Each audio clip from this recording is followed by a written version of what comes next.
roll.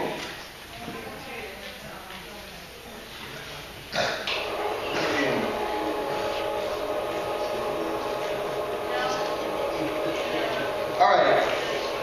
This afternoon, I would like to start by telling you guys that as a Seventh-day Adventist church, typically we tend to go either to the right or to the left. Como adventistas siempre tenemos a irnos a la derecha o a la izquierda, casi siempre. Siempre somos extremistas. And I just want to let you know that I've heard it all. Yo lo he escuchado todo. Everything starting that overweight people don't go to heaven. Los gorditos no van para el cielo. He escuchado. And those that eat meat are choosing Barabbas instead of Christ. Que están escogiendo, que comen carne, están escogiendo a Barrabás en lugar de Cristo. You heard of that? And people say that meat eaters, people that eat meat, are choosing Barabbas instead of Christ. Oh, yeah. Están cogiendo a Barrabás en lugar de Cristo. So, it's nonsense. It's not true. Okay? And if you eat meat, you don't go to heaven. If you eat meat, you don't go to heaven. Si comen carne, no van para el cielo. En lo personal, in my personal life, I don't eat meat. I want to mimic as much as possible the heavenly diet. Yo quiero, al ser vegetariano, quiero tratar de imitar la dieta celestial.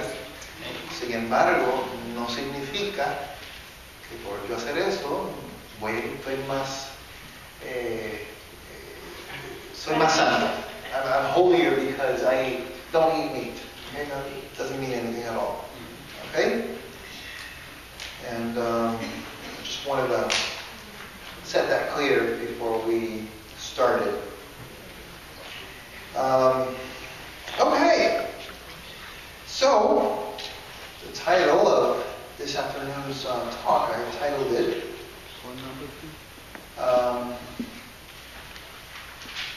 Pain and Inflammation Induced by Diet. El título de esta tarde es Dolor e inflamación inducidos por dieta. Okay? Now, before we actually investigate a little bit about inflammation, we need to know what inflammation is. Very simple. If you guys go to the medical dictionary, si van al diccionario médico a ver qué es lo que significa inflamación. Inflammation is the process by which the body protects itself from irritation or trauma. Inflamación es el proceso por el cual el cuerpo se protege de irritación o trauma. Now, inflammation can be two things.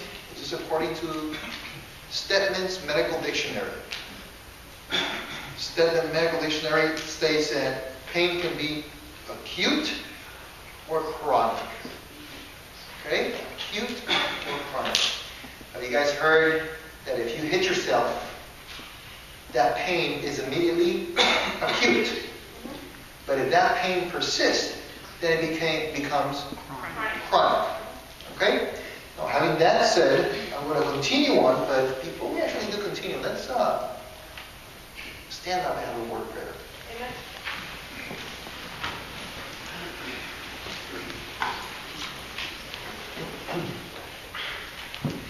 Dear gracious Father, Padre Eterno, we ask you, we te pedimos that you might bless us this afternoon, que nos bendiga esta tarde, and that your Holy Spirit, y su Santo Espíritu, can be upon us, sobre nosotros, so that we can learn from you, para aprender de ti, and everything you want us to know, y todo lo que tú quieres que nos sepamos. Please allow us, permiten, that our understanding might be opened. Nuestro entendimiento pueden abrirse. And accept your medicine. Y aceptar tu medicina, Señor. And this way, de esta forma, we can help others as well. Podemos ayudar a otros. In your holy name we pray. En nombre de Jesús. Amen. Okay. Inflammation. So there's two types of inflammation. Acute and Chronic. aguda y crónica. Son los dos tipos de inflamaciones. Okay? Are we clear with that? ¿Estamos claros? Right? Okay. Very good. So now, how can we distinguish? ¿Cómo podemos distinguir when you actually have an inflammation? Okay? ¿Cuándo tenemos una inflamación? ¿Cómo podemos distinguir esto? There's 4 characteristics. There are 4 things you gotta know. So, they're like lights. Son como lucecitas, luces. Turn on.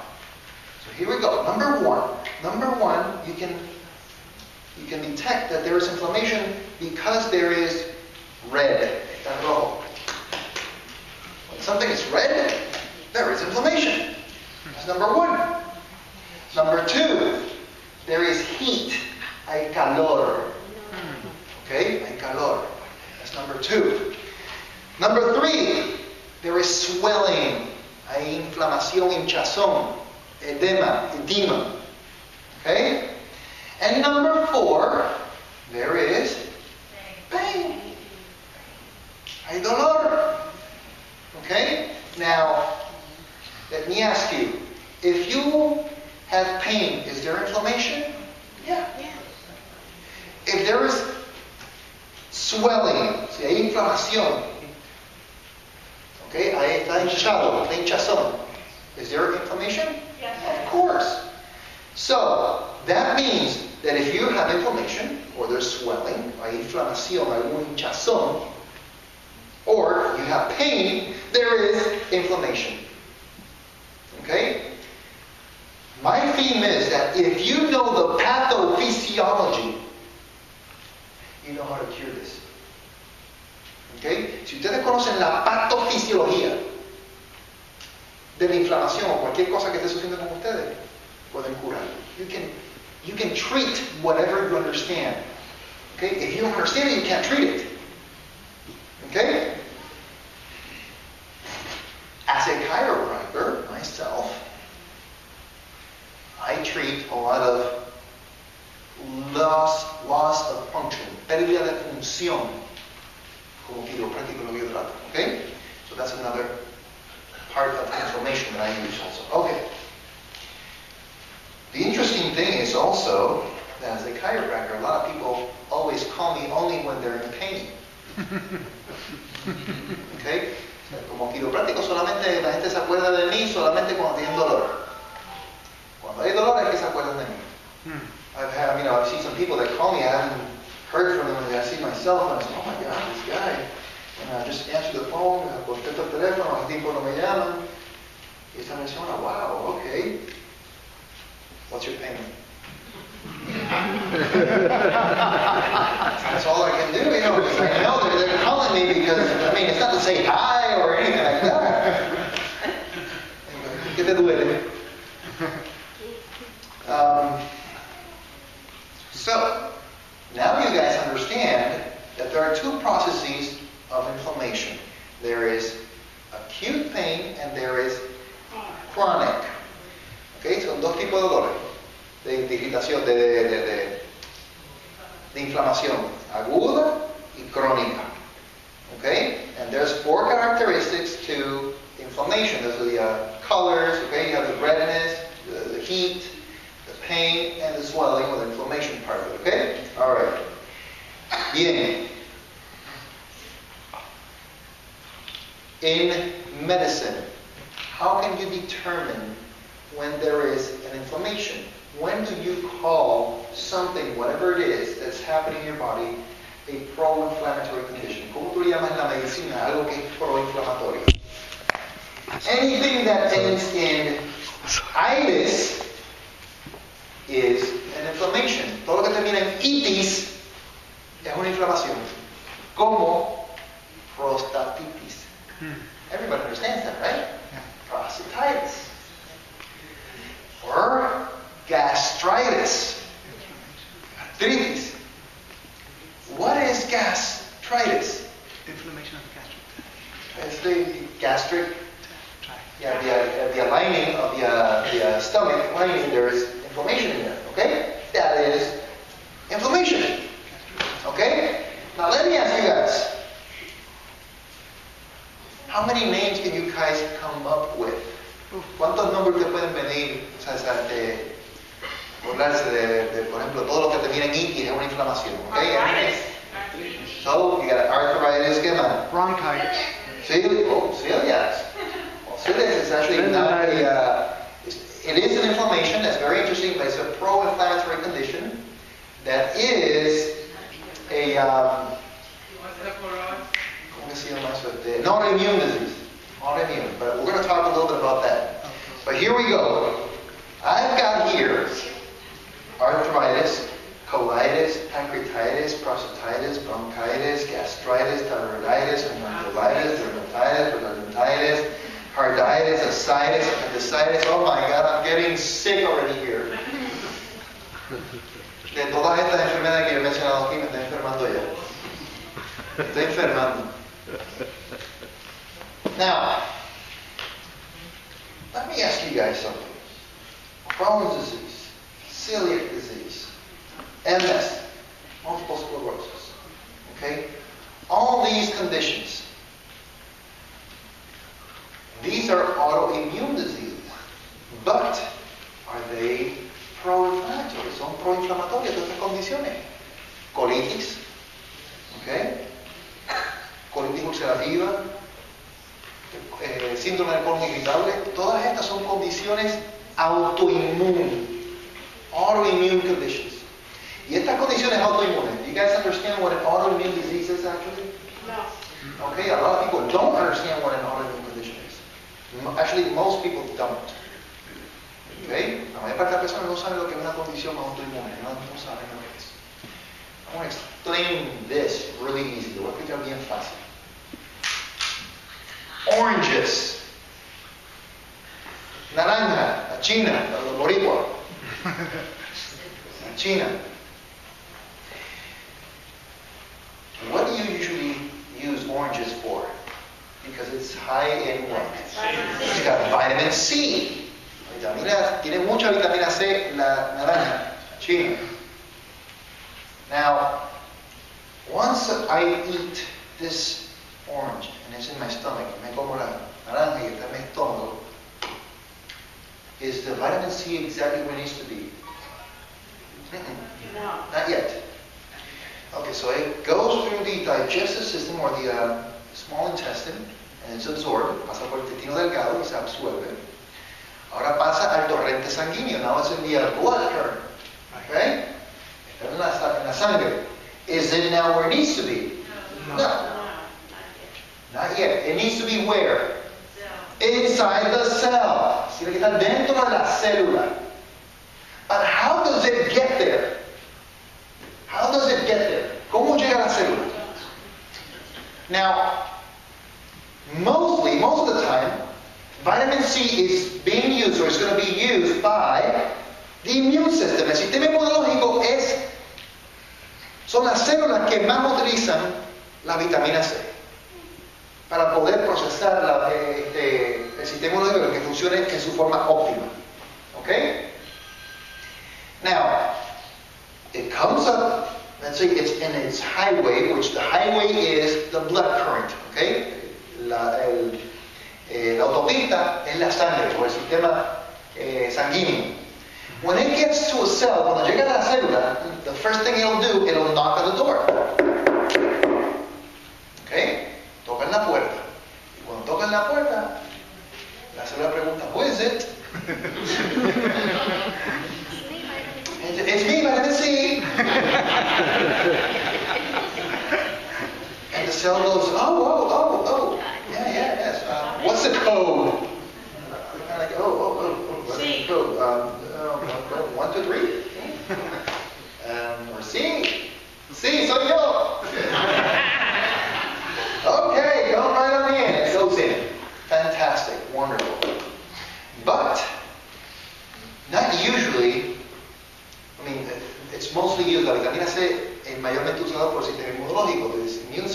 one that mostly uses the vitamin C. But vitamin C is also good for what? For bone. Okay, bones, because if you don't have vitamin C, you can't absorb calcium into your bones. And another thing is that just all the motion that you see me doing right now, that I move my hands a lot, okay, all that takes vitamin C because calcium is also used. Calcio también se utiliza en todo esto. Okay? So, vitamin C también es bueno para collagen. Para las mujeres que quieren de one of nice collagen.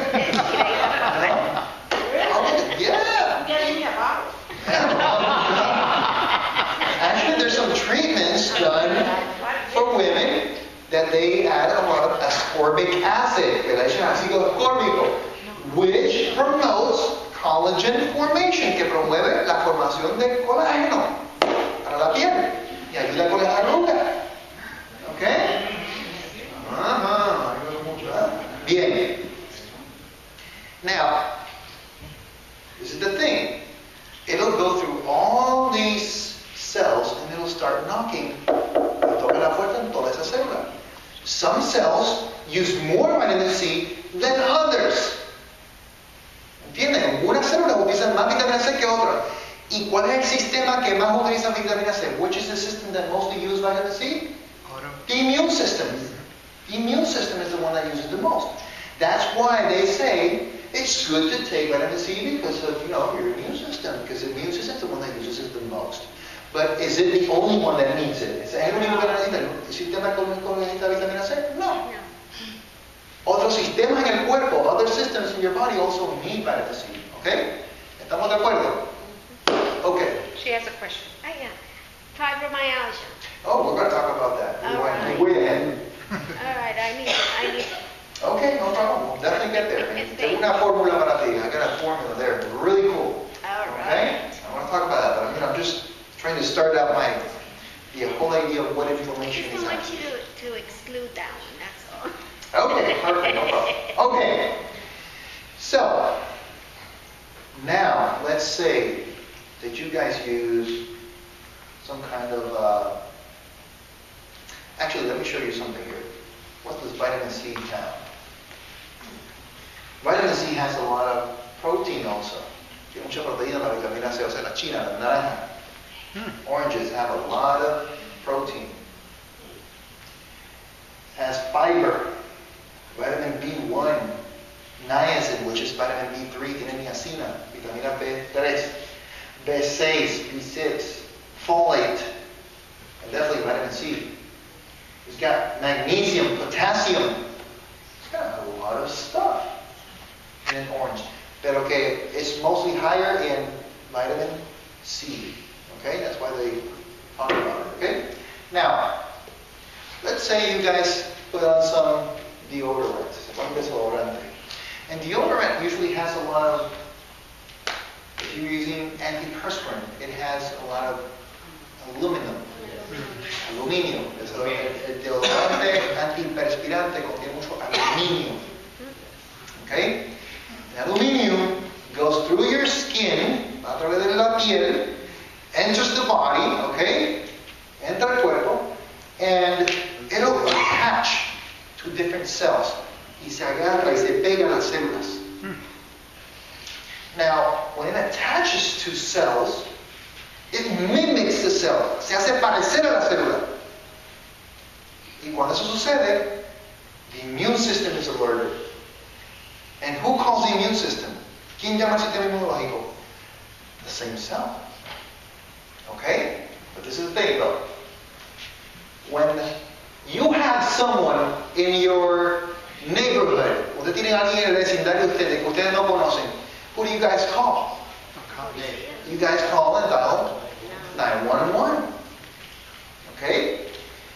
When you dial 911, okay, it's because this guy, this heavy metal, which aluminum is now, aluminio se ha convertido en metal pesado, llega a la célula,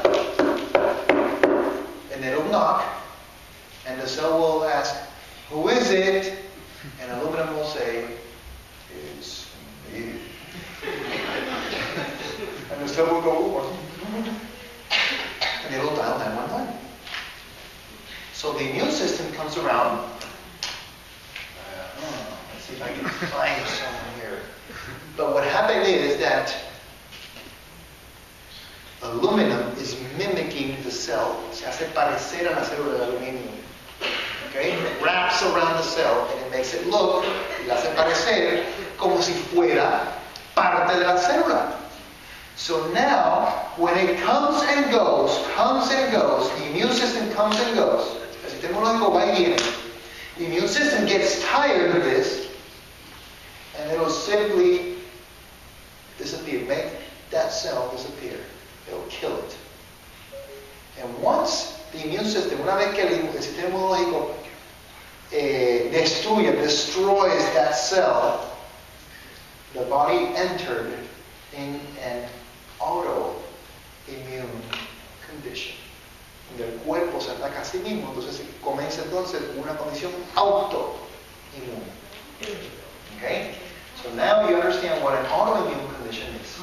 Okay? Where the body is attacking itself.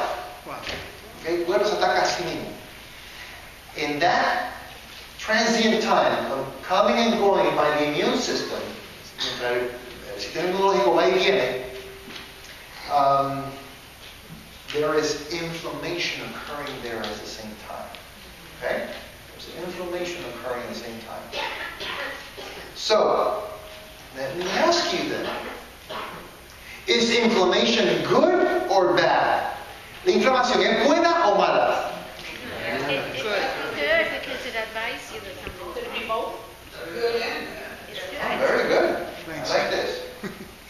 I'm liking it. It's good. Inflammation is good. La inflamación es buena. Es más, si no hay inflamación, no hay sanación. If there's no inflammation, there is no healing. There needs to be inflammation in order for healing to take place. Okay? Now, if you want to control that inflammation, you guys remember the 4 Yes. as an inflammation? Okay?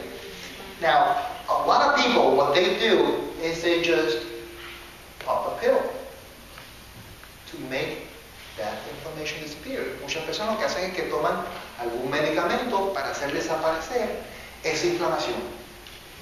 Okay? But this is the thing. Let's pretend, vamos a imaginarnos, that your car, que su carro, has the service engine light on. Okay? Que la luz del service engine del carro se prendió. And you guys want to diagnose it. You guys want to know what's going on. Usted quiere saber qué es lo que está sucediendo. So, lo llevan el carro a un mecánico. You guys take it to a mechanic. And the mechanic says, okay, give me the keys. I'll take your car. Let me see. And he'll take it to the back. Se lo lleva a la parte de atrás. And he says, oh man, I'm going to show this person here. I'm going to show him what I'm made out of. You know? And he gets under the dash. Se va debajo del dash del carro.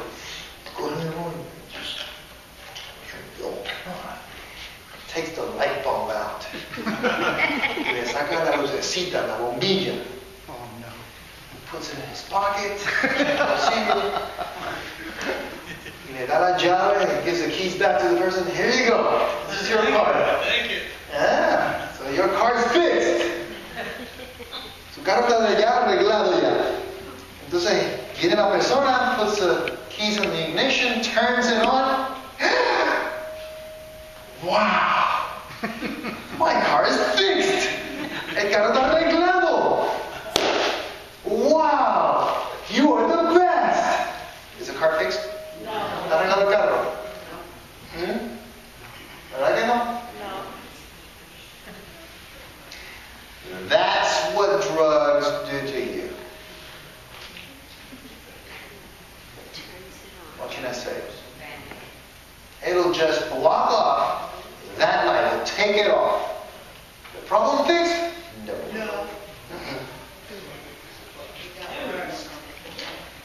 In the meantime, you go driving off, ustedes se van por ahí a la misma vez. Después que se toma una droguita o algo, un medicamento. And maybe something additional can happen because you didn't take care of that initially. Are you with me? Sí. Okay, good. Now, yo les digo a ustedes, I just told you guys, that without inflammation, there's no healing. So in order for healing to take place, there has to be inflammation. Now, which are those pro-inflammatory factors? Vamos a ver. ¿Cuáles son los factores pro-inflamatorios?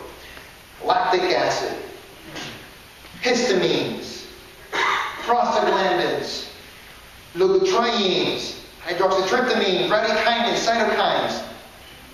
Those are all pro-inflammatory acids. And most of these, you guys know. Ácido láctico. ¿Ustedes han oído hablar del ácido láctico? Sí. ¿No han oído hablar? Ok, algunos han oído, otros no. You guys have heard lactic acid? What is lactic acid? Yeah. Okay, I used to go to summer camp. Yo iba al campamento en Puerto Rico, en Eliapuro. Seventh-day Adventist camp. Okay? And mostly I went there, yo mayormente iba allí because I wanted to meet some girls. Is it true or not? Okay. Quiere conocer a las chicas ahí en el campamento. Okay? But this is the thing though. When I was in camp, I wanted to impress the girls. Yo quería impresionar a las chicas. So what did most guys do to impress the girls? ¿Qué es lo que hacemos nosotros como muchachos para impresionar a las chicas? Sports. Yeah, we would do push-ups. Okay? And I used to do push-ups with my friends. And ponía ahí, okay, vente, vamos a ver, ¿quién nada? Vamos a ver. And I would start with him, with my buddy out there, with Jason Morty, or some of the other guys, I would start out there, and then 1 and 2, and then 10, and 12, 13, 17, 18, 19. And then this girl comes along. Oh my God, the girl that I like. 20, 21, 22, 23, 24, 25, 26, 27. That was strong now. Oh yeah. Ahora sí. Next day.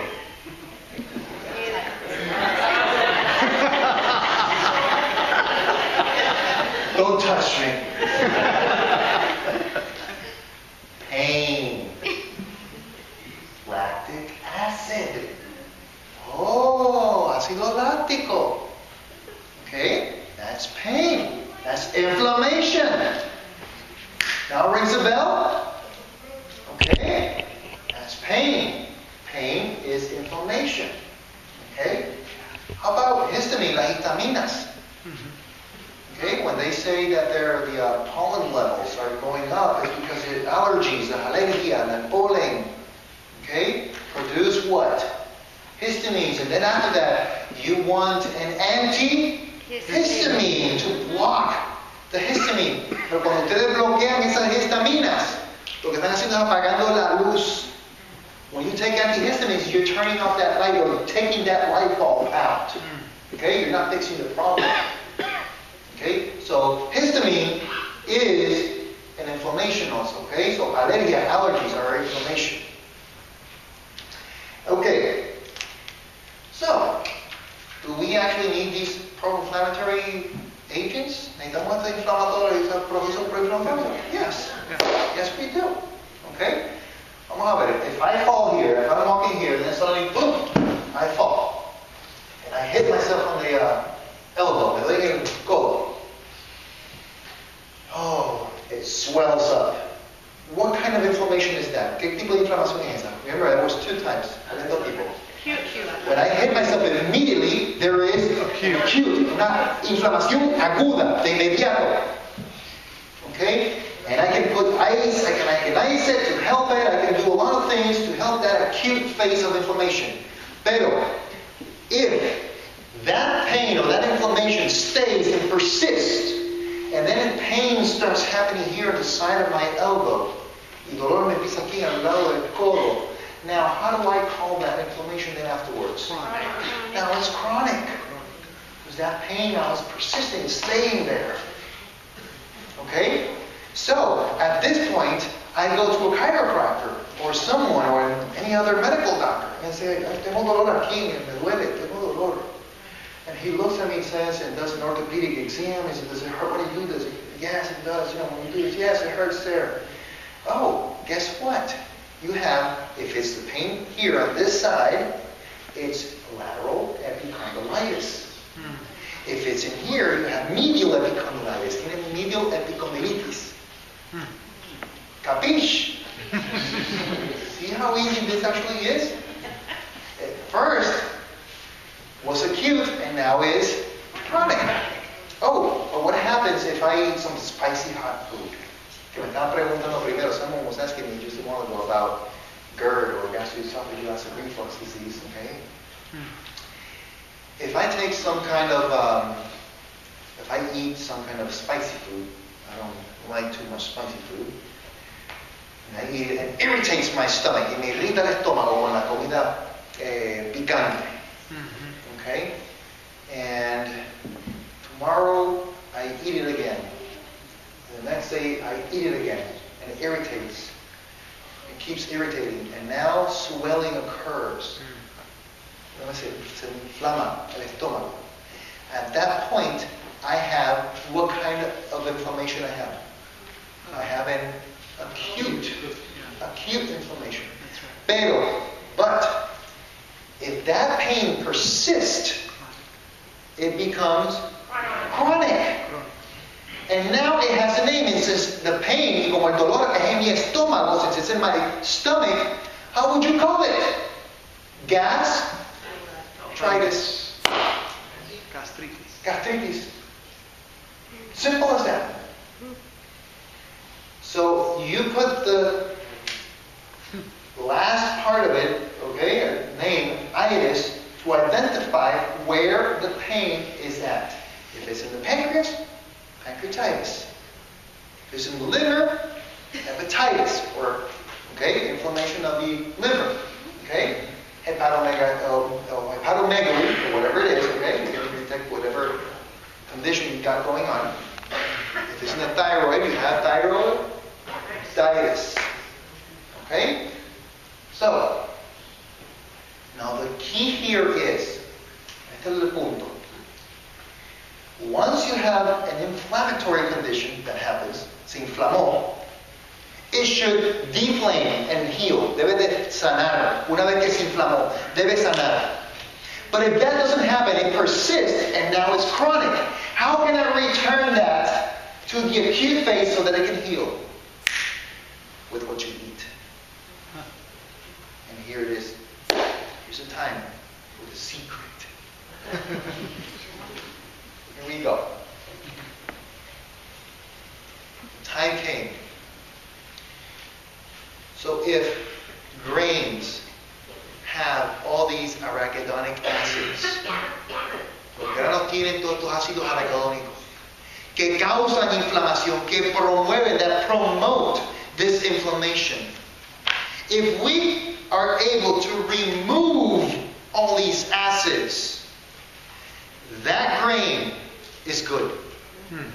Okay? Si podemos remover todos estos ácidos que causan inflamación, podemos comer esos granos. Okay? Alright.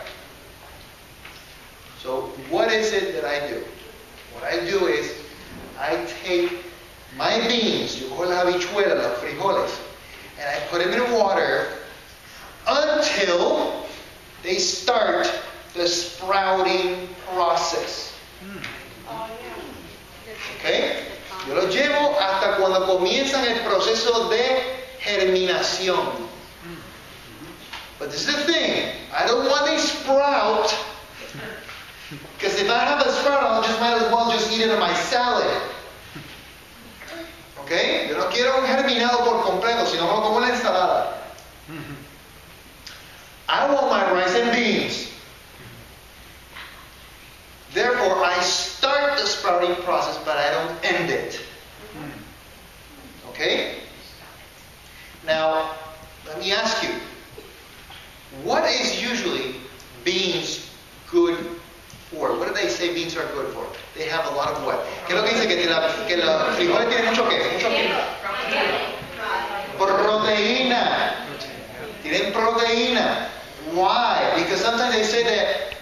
a substitute meat, right? Okay. It's really high on proteins. Tiene mucha proteína. But guess what? The instant, en el momento en que ustedes ponen estos frijoles a germinar o a semi-germinar, now they are now no longer high in protein. They are now high, check this out. Check this out. They now, oh, there's protein, a lot of protein here, still a lot of protein, but they're now high in fiber, vitamin B1, B2, B3, B6, folate, vitamin C, vitamin E, calcium, phosphorus, magnesium, iron, potassium, zinc, and the list goes on. So this bean went from being good in protein to being a super bean. Isn't that amazing? Eso es sorprendente, eso es increíble. Y no solamente es una super frijol, habichuela, sino que también le puede ayudar a sanar. Now this bean can help you heal. Because now it doesn't have those pro-inflammatory factors that before they caused inflammation, now they don't. Okay? But now the question is, okay, how are we going to do this then? We just heard Goya company. You just go to Goya. No, we just Goya's going to suffer now. Goya's going to suffer. Oh, okay. Yeah. Habichuela de pote. Vamos a hablar de eso. We'll talk about that. This is the thing though. You guys have to put your beans or your grains, okay, los granos. Tienen que ponerlos en agua por más de 24 horas, for more than 24 hours. If you put them in water for more than 24 hours, you're good. You have to throw that water away though often. Yes, at least every 6 to 8 hours. Cada 6 a 8 horas tienen que botarla. I went to, where was this that I went to? Ocala. I was in Ocala. I was talking to a church up in Ocala. Y trabajaba en la iglesia en Ocala. I found this guy, that while I was talking, mientras hablaba, he is a professor at the Institute of Food and Agricultural Science. And he said, hey, Dr. Carrero, actually, they may go a little bit further than that, actually. They may un poquito más lejos de eso. That water that you're throwing away, el agua que ustedes le botan, make sure, que se aseguren de que you don't add it even to your plants. Don't even put it to your plants. Because it'll kill them. La va a matar. La va a matar, la mata. Because those pro-inflammatory acids, okay, they want to keep everything else down. Okay, remember, out there they're fighting for survival. Están peleando por la supervivencia. Okay? So those acids, esos ácidos normalmente son utilizados para mantener, to keep all the others at bay. Okay, so that they can live, basically. Okay? So if you throw that water away, I've heard some people that they even drink that water. Oh, because all the vitamins and everything is in there. All the inflammation is there. Okay? Now, some people ask me, algunas personas me preguntan, oh, how about canned beans? Okay, That's what I was. Okay, let's pretend that we have an empty can here. Okay, tenemos una botella o una lata vacía. Okay, we're going to put some beans in here. Ponemos habichuela, una frijol ahí dentro. And then we put some water, a little bit of salt. We cover them, tapamos, and then we heat it up. And then on its way, while it's on its way, it'll cook. That's what you guys are eating when you eat beans that are canned. So you're eating all the inflammation. So now it's your decision now if you want to eat or continue eating canned beans from now on. I don't eat it. So you're saying that they don't cook the beans before they put them in the can? Oh no. You're not going to waste time doing that. Even the ones labeled pre-cooked. And she's cooking. Yep. So the thing is that all the pro-inflammatory factors are inside that can. Están todos los ácidos proinflamatorios ahí dentro. And that's why a lot of people that eat beans from a can, they get inflamed really quick.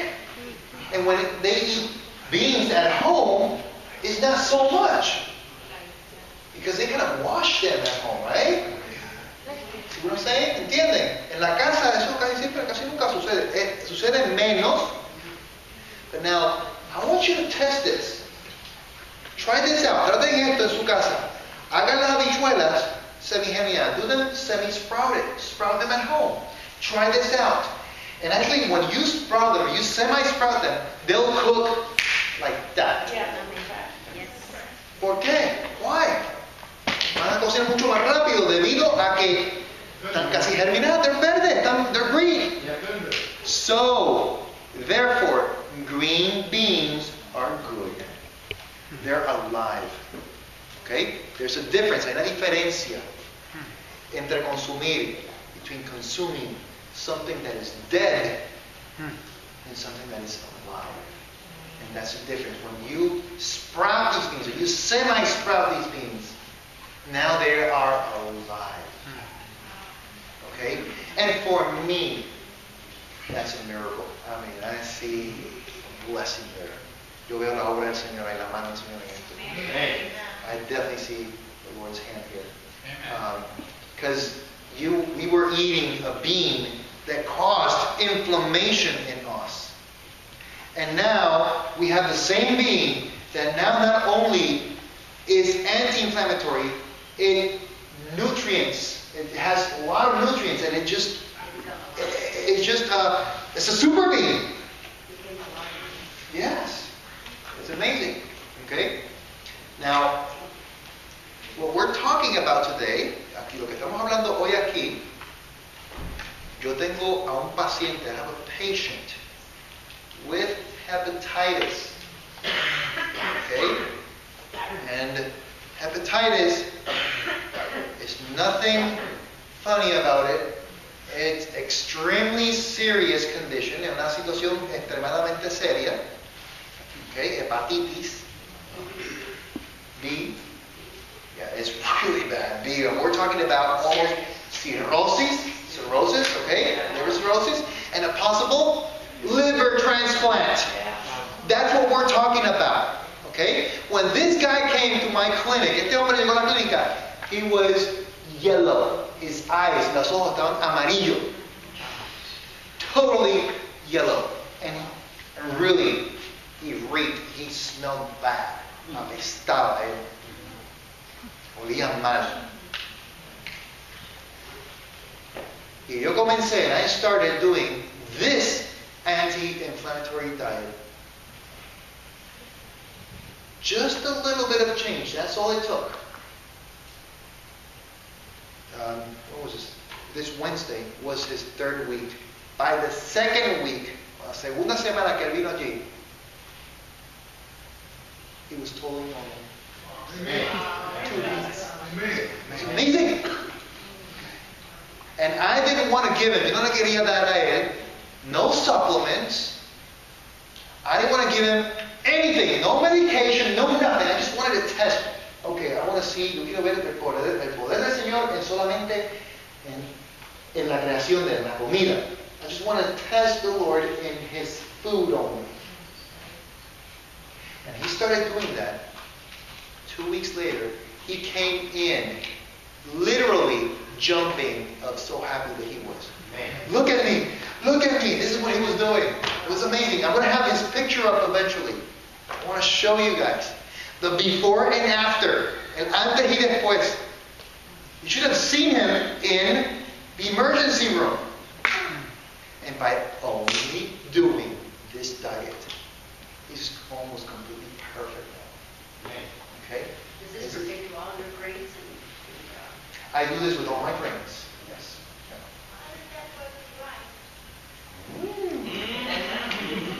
What was that? How does this work with rice? Oh, but you're going real ahead now. Okay, but this is the thing though. Listen up. Okay, my beans. I haven't gone a little bit. I need to go a little bit deeper here. Because there's some beans that sprout faster than others. Like for instance, algunos que germinan más rápido que otros. Las lentejas, lentils. They sprout within hours. They're really quick. Okay? Now if you take garbanzos, or you take, those take a little bit longer. Okay?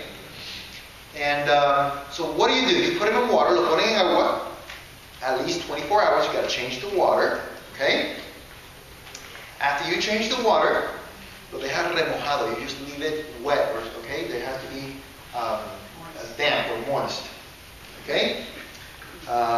You'll see that hours later they start sprouting. If they don't sprout, si no germinan, it's because they're completely dead. Why? Porque están muertos. Because some of those beans, they have been brought from either Brazil, Mexico, Costa Rica, different places. They come here. And that batch, when they pass it through customs, okay, pasan por a través de customs, sometimes they don't have time, no tienen tiempo para chequearlas individualmente. So they irradiate all of them to kill whatever it is that's going on there. But by killing any parasites or hongo or lo que sea, they also kill the seed. Okay? But they're still good. It's okay. As long as those acids are out, you're fine. Okay? So that's simple. Now, muchos científicos, a lot of scientists, study different societies, different cultures, thank you. Different cultures, diferentes culturas. Como los chinos, Chinese, Italians, and they study different parts, people in different parts. Okay? Why? Because there's some cultures, hay muchas culturas, que they don't even know what diabetes is. There are other cultures, otras culturas que ni siquiera saben lo que es cáncer. What's cancer? Okay? Now, what is it about those cultures? It's the food. It's the spices. Okay? So what do? Look, I don't live to eat. Yo no vivo para comer. I eat to live. Yo como para vivir. Therefore, think, if those spices, y esas especias son buenas, they're good to keep you healthy, look, add all those spices in there. Like what? What do we Latinos usually add to our, ¿qué lo hacemos los Latinos? ¿Qué le echamos a nuestra frijoles? Sazón. There he goes. He's got a list. Cilantro, garlic, onions. You mention it, it's in those beans. Hippocrates said, let your food be your medicine, and your medicine be thy food.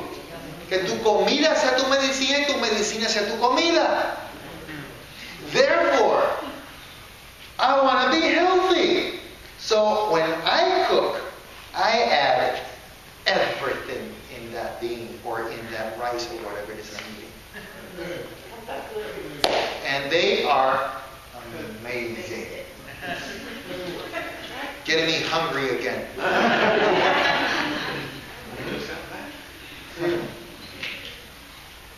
Okay. So that's all across beans. Now rice. Yeah, let's talk about rice. How many types of rice are there? How many people are rice? I got so many types of rice. And what is rice good for?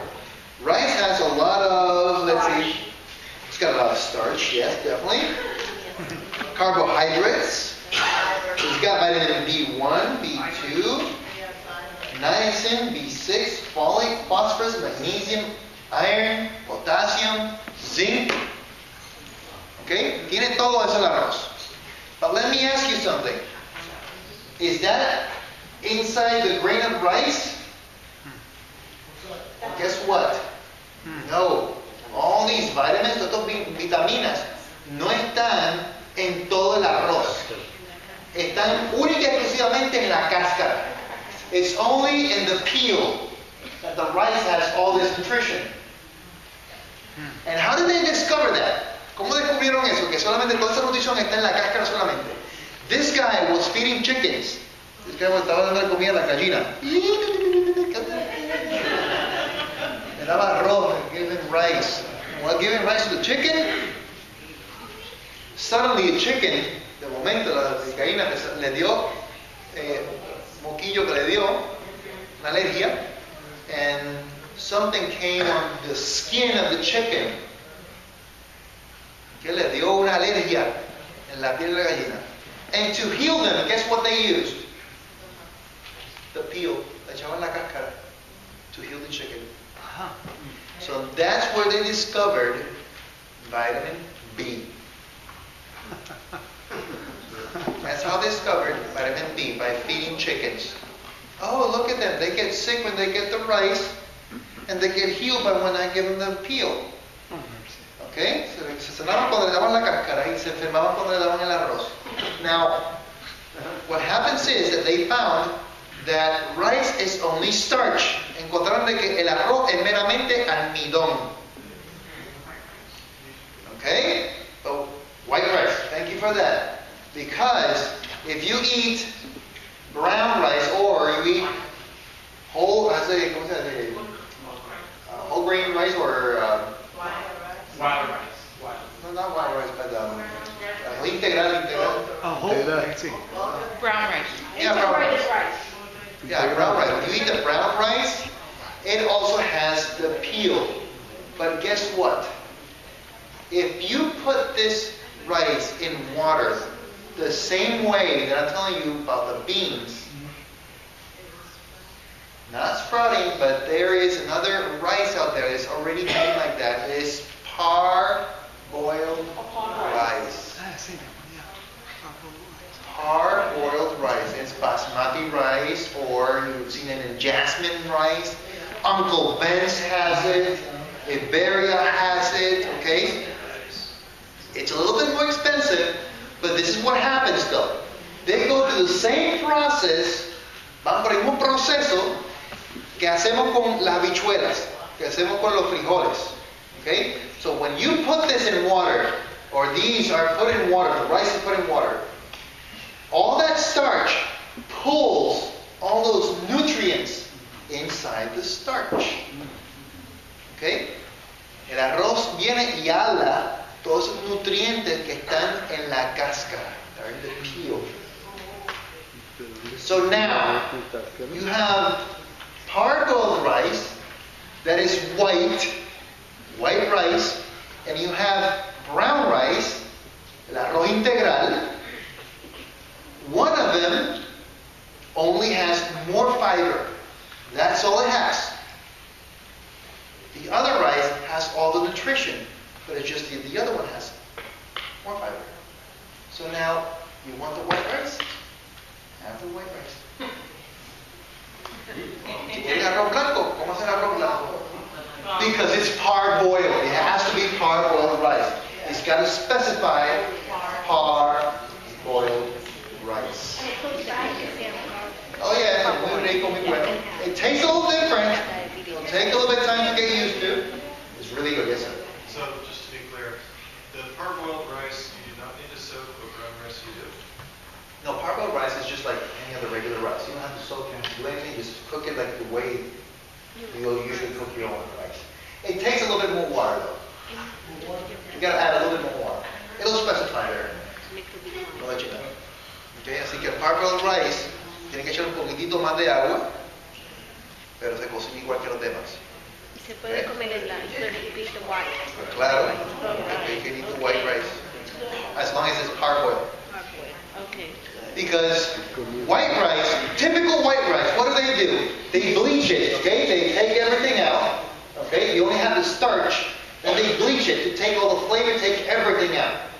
And then they add like a little powder. Have you guys seen a little powder on top of the white rice? Yes. That little powder that it has in there, those are their own vitamins and those minerals that they sometimes add to the rice because it says enriched rice. Okay, some people wash it. And say don't watch it. Okay, you shouldn't wash it because the only nutrient you have, you're washing it away.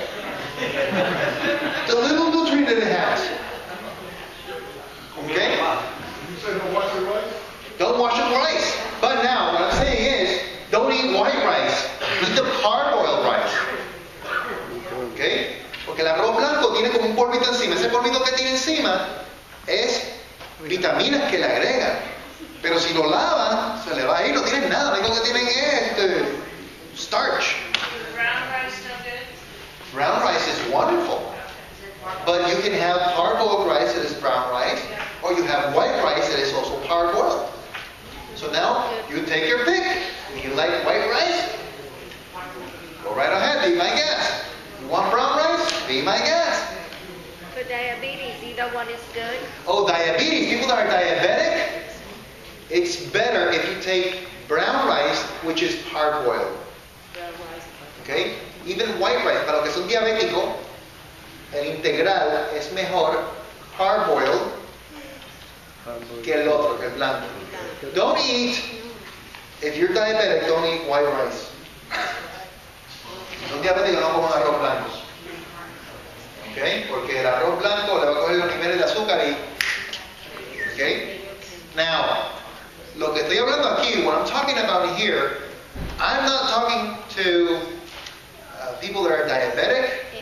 I'm not talking to people that are overweight, that want to lose weight, or they want to get... Okay, this is normally for people that want to be healthier, period. I'm not talking about skinny. I'm talking about healthy, because sometimes you see a person that's overweight, and you see a skinny person over here, una persona que está gorda allá, una persona que está flaca acá. This guy is sicker than that person. Okay? I'm talking about health. That's what I'm talking about. Okay? I'm talking about skinny, health. Okay? Okay. What I want to talk about now is a little bit more about what you guys are eating with your foods. Like, for instance, quiero hablar un poquito más acerca de las carnes también, the meats that you guys are eating. I'm not against meats. No estoy en contra de las carnes. I don't eat it. Okay? Pero I gotta talk to people every day in my clinic that want to eat meat. Okay? Yo no le hablo solamente a adventistas en mi clínica. The majority of my people that come to my clinic are non-SDAs. Okay? So they all want to drink, they want to smoke, okay? And they want to eat meat, and they want to live the crazy life. Quieren beber, quieren fumar, quieren hacer de todo y vivir la vida loca. Como Ricky Martin, ¿verdad? Vivir la vida loca. Ok, yo no tengo ningún problema con el comer carne. I have no problem with that, with eating meat. El problema es que cuando yo voy a algún restaurante y yo veo la mesa de al lado y se están comiendo el muslo de la vaca.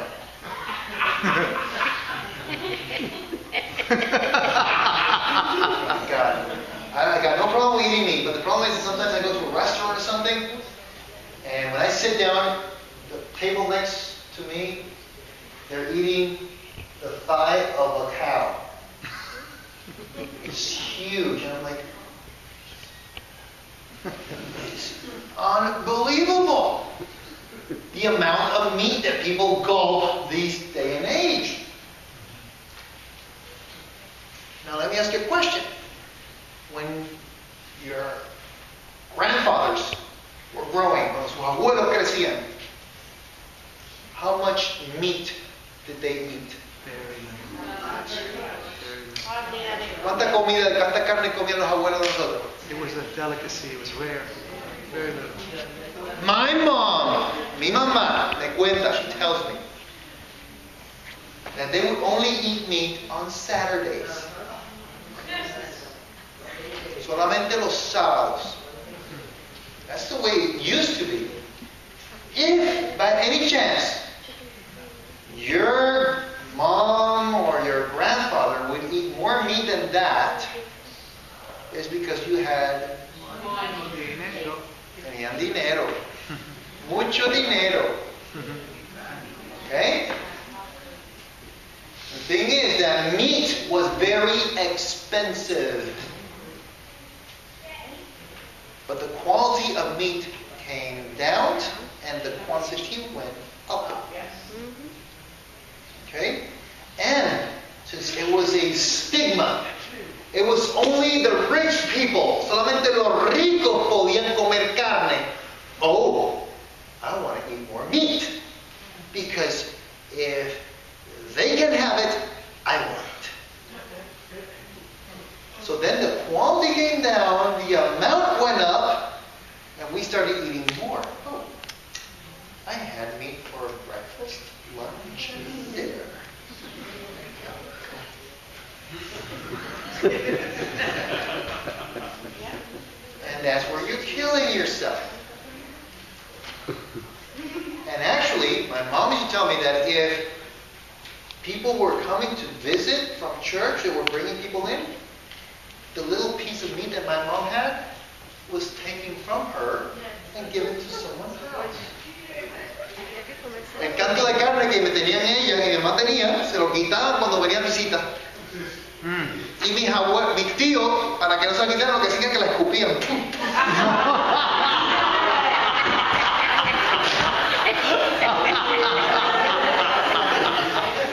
Now you can't take it away. That was mine. That's terrible. I think that means translation, right? That's very universal. Okay. All right, so is eating meat good or bad? It's okay as long as you guys, mira, mientras ustedes coman un poquito de carne, a little bit. It's supposed to be the size of the palm of your hand, okay? At least once a day, no more than that, okay? And the quality is good, okay? Como por ejemplo el huevo, eggs. Like for instance, eggs. People ask me, oh, can I eat eggs? You can eat eggs. Yeah, actually I advise people to eat eggs. Yo le aconsejo que coman huevo. I promote it.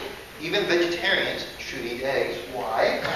Because people that are vegan, los que son vegan, que no comen nada de carne, nada que viene de animal, they have a deficiency in what? You know what deficiency? Vitamin what? B12. B12. And eggs have B12. Okay, los huevos tienen vitamina B12. By the way, if anyone in here that is vegetarian argues with me or thinks that being vegetarian is going to keep them from getting sick or not getting cancer or anything like that, let me tell you that they are totally and completely wrong. That's right. Okay? I have a family member, un miembro de la familia, que desde que nació, since he was born, he was a vegan. Not vegetarian, no era vegetariano, era vegan. Y a los 15 años yo lo diagnostiqué con Hodgkin's lymphoma. When he got 15 years of age, he had Hodgkin's lymphoma, cancer. Wow. Okay? And he was vegetarian. Kid. Okay? Young kid. With Hodgkin's lymphoma. So it's really sad. Eggs. What do eggs have? A lot of protein. has vitamin A, vitamin B1, B2, B3, B6, folate, B12, vitamin E, calcium, phosphorus, magnesium, iron, potassium, zinc. It's got a lot of fat. Tiene mucho grasas. But now, let me ask you guys something. This is what people ask me. I had one girl once asked me, una muchacha una vez me preguntó, she went to Wildwood. You guys know Wildwood? Yeah. Okay, Wildwood Sanitarium in Georgia. I've been there, and actually I promote them and they promote me also. And I believe a lot what they do. Creo mucho en lo que hace Wildwood.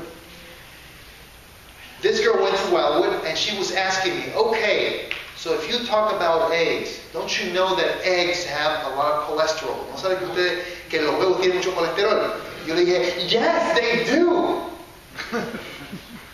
And I said, so why do you say it like that? I said, ¿por qué tú dices así? I said, because it has a lot of the good cholesterol. I said, really? How do you know that? ¿Cómo tú sabes si tiene buen colesterol? I said, yeah, because you guys know that there's good cholesterol and that there is bad cholesterol. Colesterol bueno y colesterol malo. So there are eggs that promote the bad cholesterol, and there are eggs that promote the good cholesterol. But how do you know which egg is which? It all depends on what the chicken ate. Todo depende de lo que comió la gallina. Si la gallina comió comida que era pro-inflamatoria, that was pro-inflammatory, like a lot of grains, well, guess what? The cholesterol you're going to get from there are bad cholesterol. Okay, so which eggs are the best?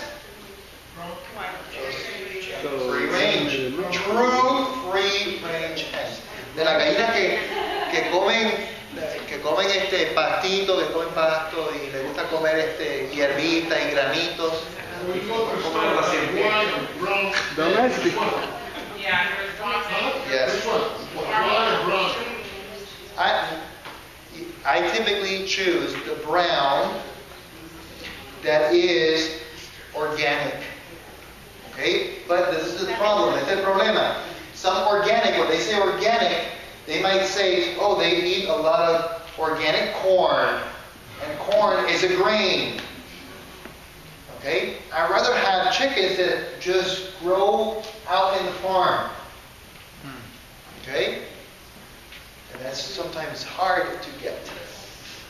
And they're more expensive. How much egg should you eat? Oh, that's another question they usually ask me. Now, before I go there, antes de que yo vaya allá, a esto. Now, if you guys have high cholesterol, tienen colesterol alto, triglycerides are high, okay? En alto. And if you guys start eating the good eggs, los huevos buenos, comienzan a comer huevos buenos, guess what? That high cholesterol is going to go down just by eating the good eggs. Okay?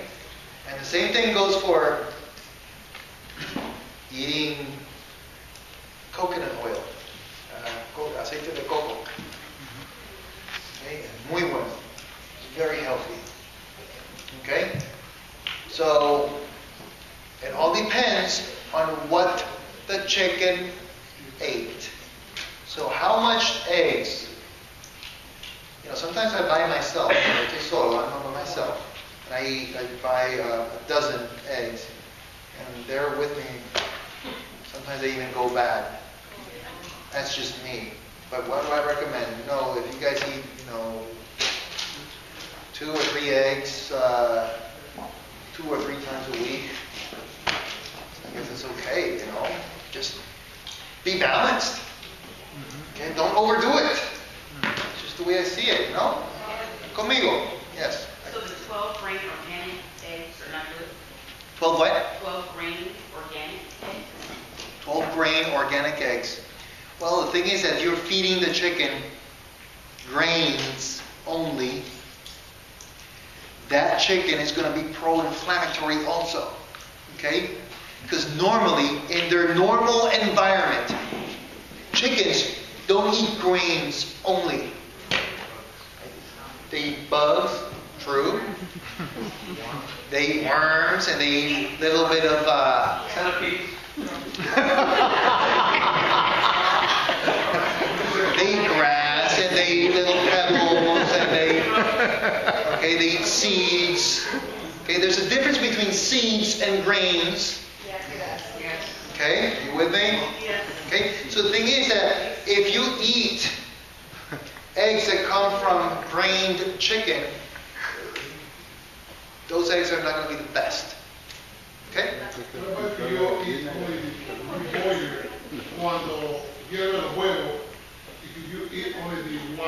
Yes, that's what a lot of people do because most of the bad cholesterol is within the yellow or the yolk. Okay? Okay, are we good with that? Yes. Well, it's just established that the egg yolk is the worst food you can eat to knock the otherwise. It's true. It's better to eat just the white part. Yes. But if you, like I was telling her, if you eat an egg of a chicken that was free-range hen, that's okay. We have been eating eggs for how long? Oh, come on. Forever and ever. Okay? Hemos estado comiendo pan y huevo, bread, for ages. And now they're going to come and tell us that we can't eat that? No, it just has to be eaten the right way. You with me? Okay? Okay. Now, today I also want to talk to you guys about dandelion. Diente de león. Okay? Diente de león. Have you guys seen dandelion around here? There's not a lot? Okay, I want to show you guys a picture of dandelion. This, have you guys seen this? Oh, yeah. ¿Han visto? Diente de león. There's two. Which one? The pink, the yellow, the white.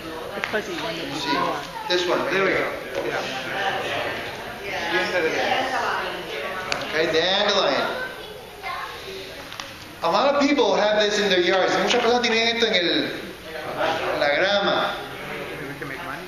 This is the interesting thing. Esto es lo interesante de todo esto. Ustedes muchas veces le echan herbicida. You guys kill it with Scott's weed and feed. Okay? Y después ustedes vienen a la clínica mía, and then you guys come to my clinic and I'll sell it to you.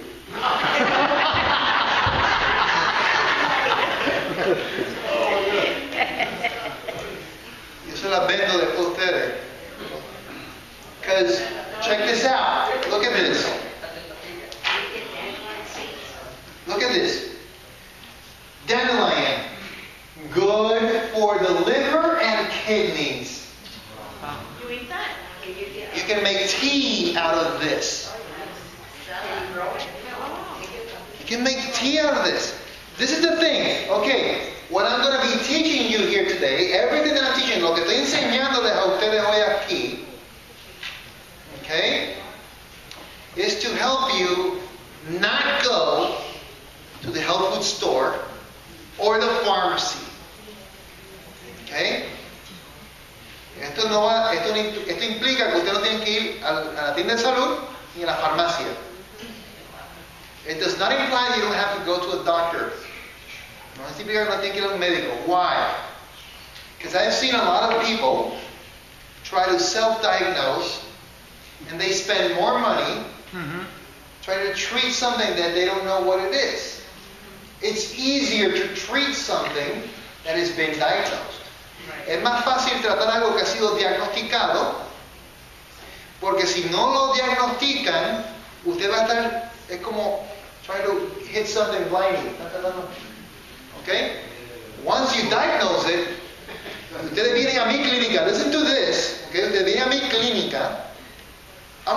books like these. Usan los libros como estos. What part of the dandelion do you use? Oh, you use the whole thing. Oh, really? Oh, yes. I just pull it out, okay? Wash the root, including the root, everything. Where can you get the seeds to grow? They grow wild. You get it before it turns into a dandelion. Visit your neighbor. Just get at your neighbors.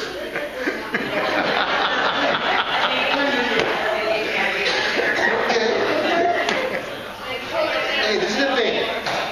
Hi, neighbor. What I'm giving you guys today, you guys can go outside and just pick it up. That's how easy it is. Or, es tan fácil, usted puede irse de afuera y recoger el diente león con la casa del vecino o ustedes mismos y lo pueden utilizar. And you have to spend no money on this. You live in Florida? Oh yeah, there's plenty of them. My yard was full of these. So are there different types of dandelions? Because I've never seen. There are different types of dandelion, yes. Yeah, but this is, we're talking about this specific one, okay? All right.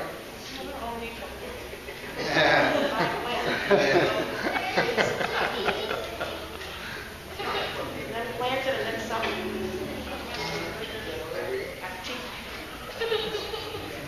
Parts used. Question. Here we go. Parts used.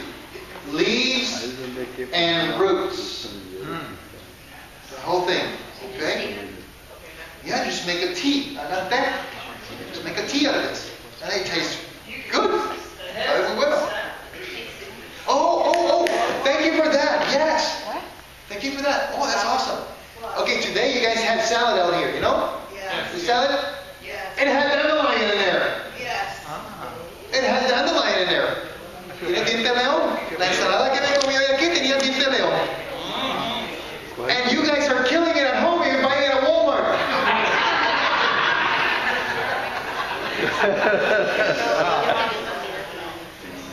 But it's healthy. It's really, really healthy stuff.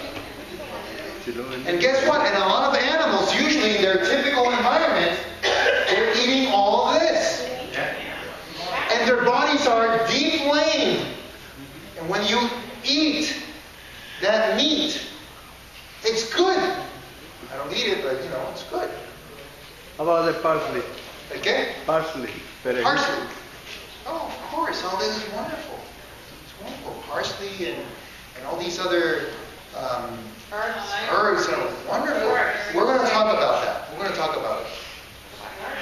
You know, okay. I was wanting to tell you this real quick here.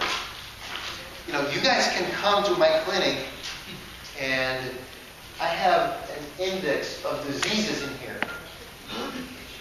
In this book. En este libro. Tengo un índice de enfermedades. And why is it that I tell you that you guys can do this very cheaply and almost free?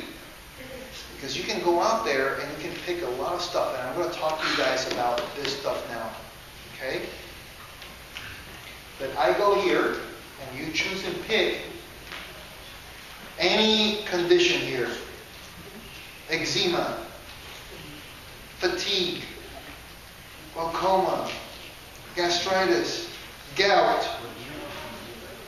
intestinal colics, and the list goes on.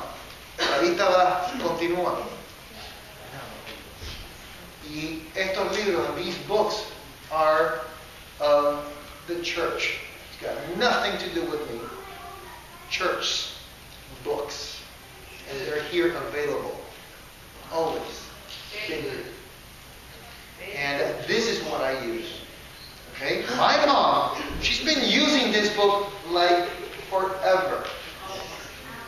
Like forever. And the cool thing about this is I want to show you something here. Like for instance, flaxseed. How cheap can that be? How cheap can that be? I tell my patients, for instance, that come with gastritis or colics or irritable bowel syndrome. Okay? And I start them on a regimen using flax seeds. The whole flaxseed, okay? Todas estas condiciones que tienen problemas del colon, intestinales o o estomacales, utilizar los flaxseed. Linaza. La linaza. La linaza, la semilla de vino. La semilla de vino es tremenda. It's amazing. Yes. How different it is from flaxseed oil? Okay. The thing is that flaxseed oil has to be extracted from the seed. And it usually costs more to buy the oil. I'm telling you about something that is easy and simple to do. Yes, you can do the oil, and it's more expensive though. You can have the same results, but just using the simple seed on itself. Okay, I'm explaining to you now. Voy a explicarle. Just one question before you explain. Is it better to use to grind it? Depends. All Because depends. I use flaxseed. Yeah. And I was told that when you use it whole, it just goes through your system. It doesn't do anything. No, not true. Depends on. Extract it yourself. Okay. You know, like just grind it. Wait. I'm gonna explain it to you right now. All depends on what you're using it for. The question Okay. again, for the folks who didn't hear. Okay, if you grind it, some people say that the effects, los efectos de la linaza pulverizada no son iguales que the whole seed, with the seed, the entire seed, okay? This is the thing though. People that have diverticulitis, diverticulitis, okay? I tell them to use the whole seed. How? This is how. You add 1 tablespoon to 8 ounces of water. Okay? You leave it overnight. Next day, that water is going to be a little bit viscous. Okay? A little thick. You're going to drink the whole thing, including the seeds. So that seeds have started kind of like sprouting or taking all that oils out. So when it goes down the gastrointestinal system, the entire seed will still be secreting out all these oils. It'll go inside the pouch of the diverticula, and it'll pull out, and it'll deflame the diverticula. Wow. But if you do it powdered, it's not going to have the same effects. Got it? Because you want a slow process of releasing those oils. Get it? So stop grinding. Do you refrigerate it or you leave it just room temperature? Room temperature. Ok, si agregan la linaza, la ponen, tienen que echarla en agua. Put it in water. Una noche. 8 onzas de agua. 8 water, 8 ounces of water. Una cucharada. 1 tablespoon. Okay? Colitis, irritable bowel syndrome, all of these are wonderful, including people that have pain in the shoulder or their knees or elbow or wrist. You do powder, lo hacen en polvo para personas que tienen dolor en la muñeca, en los codos, en las articulaciones. Y lo que hacen es que cuando hacen un polvo, hacen como una poultice, hacen una cataplasma. Una cataplasma. You add hot water to it, and it creates like a paste, una pastita. You put it directly there, la ponen directamente en el hombro, en la espalda. I'm a chiropractor. A lot of people come with pain all the time. ¿Qué es lo que le digo que haga? Mira, take flaxseed, grind it, add some hot water to it, put it in your back. They don't come back.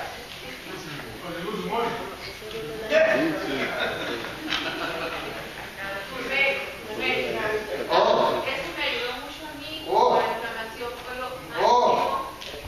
que me ayuda a Turmeric. Turmeric. Búscamela ahí, pastor. Ese es el turmeric. Mira a ver si está por aquí. El turmeric. Turmeric. Búscamela ahí, está aquí.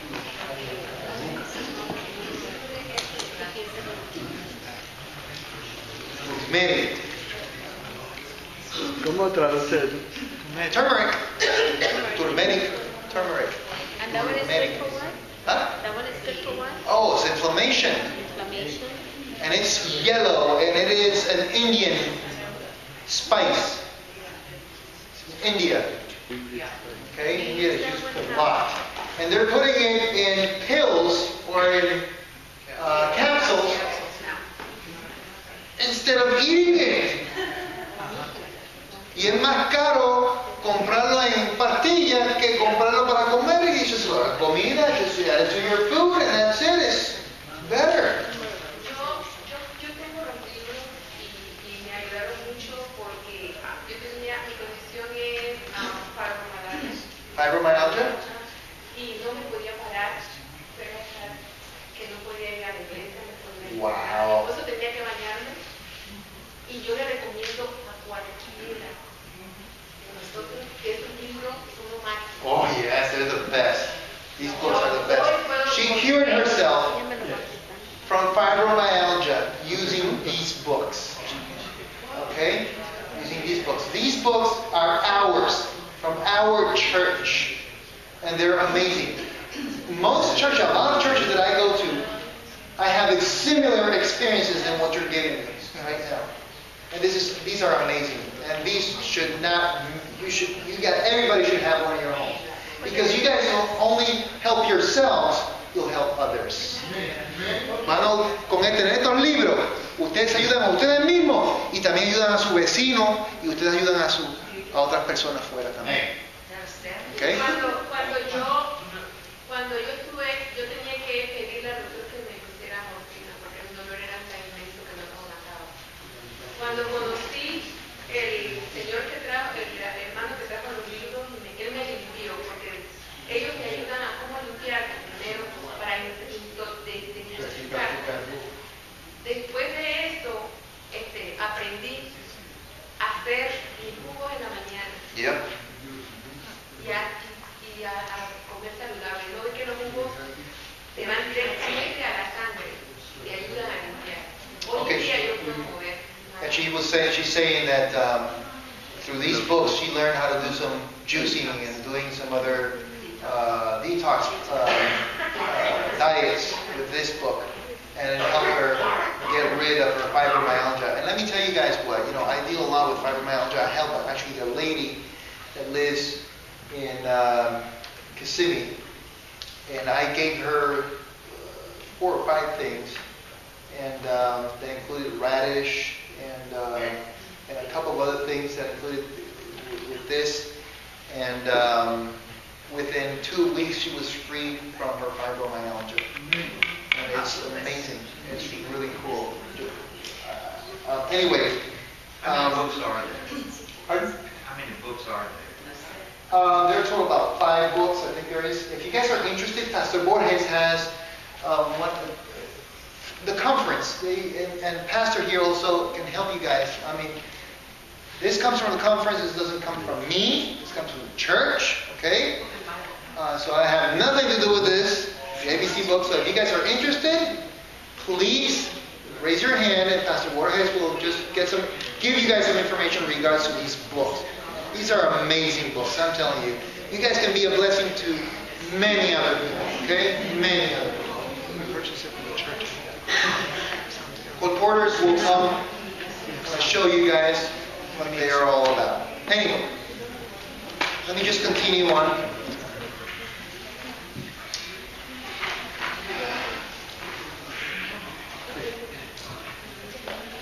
Okay.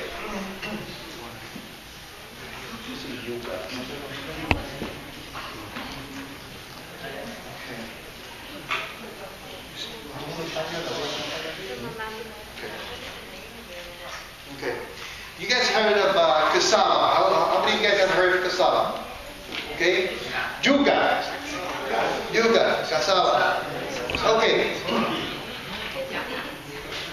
Yuca.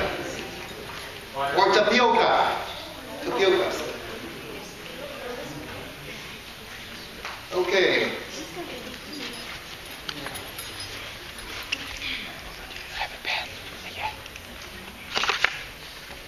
Here we go.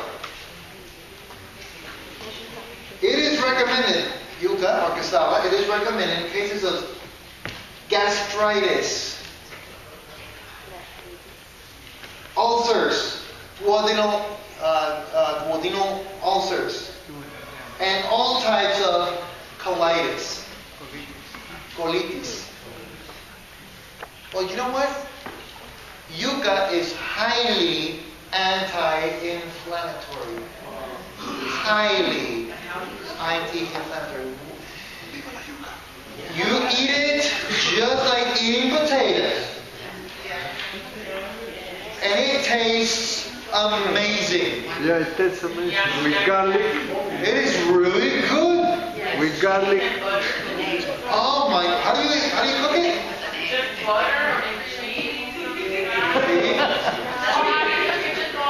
Just boil, okay. Yucca. Really? Wow, I didn't know that one, but that's good though. But listen to this. This is what I do. What I do is I boil it. I add some olive oil and garlic and onions and olives. Oh. Let's eat. Oh. Amazing. We just had some for lunch at the Spanish group. Don't tell me that. Yuca and cabeche. Oh my God, don't tell me that. You're killing me here. Es que me había invitado acá, pues yo dije, dame la cara.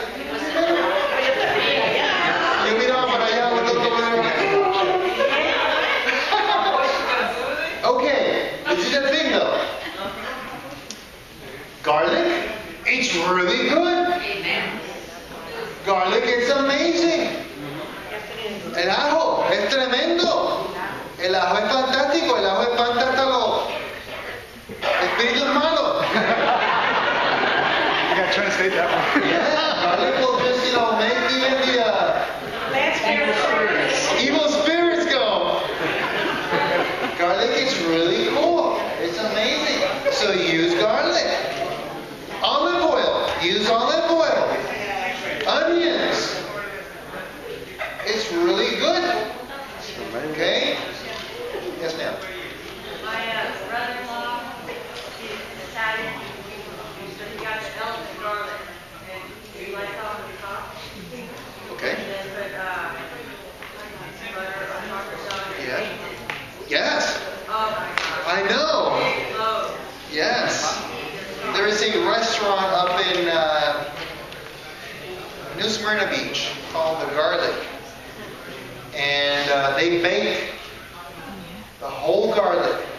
And then you can just take it out and just spread it out. That is amazing.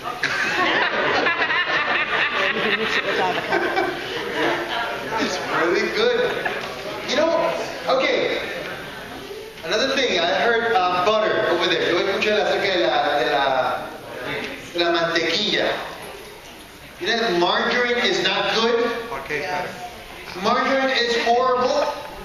Don't eat it ever again. Here, just take my word for it. Just if you don't want to look into it, just take my word into it. It's horrible. Just use regular butter. Regular butter is just better. La mantequilla mejor que la margarina. Okay? What? Earth balance. Okay, here we go. Have you guys ever seen the ingredients in any of these margarines? They're horrible. And if you check, they have milk. They have whey, and they have milk protein, and it's hidden. Y lo esconden. La margarina tiene leche, y lo esconden. So it's got a ton of other oils and stuff. And instead of eating all these oils, just eat a little bit of butter, real butter. And it tastes better. And it's healthier. Okay? So, actually I went to a church where I actually cooked for everybody. Oh, we should have you back. Oh, yeah. I cooked for everybody some of this beans and some rice.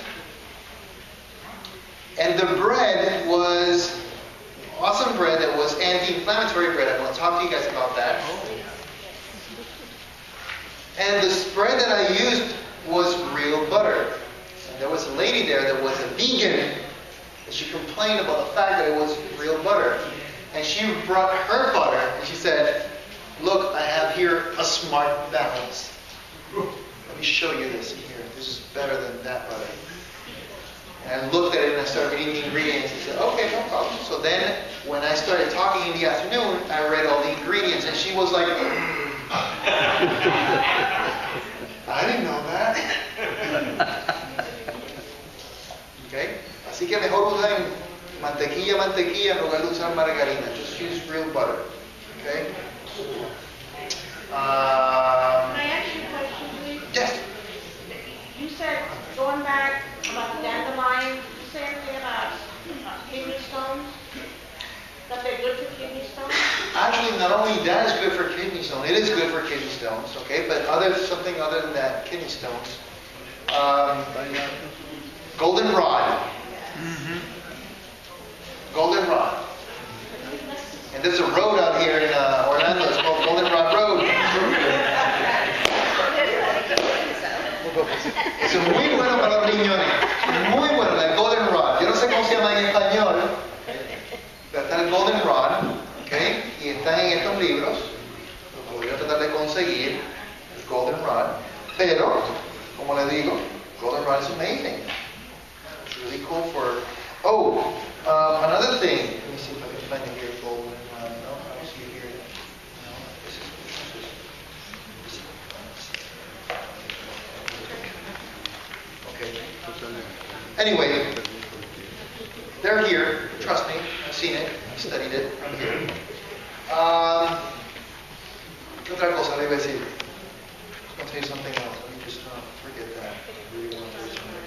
Oh, about inflammations. Okay, I'm a chiropractor. I deal a lot with pain all over the body, okay? Rosemary.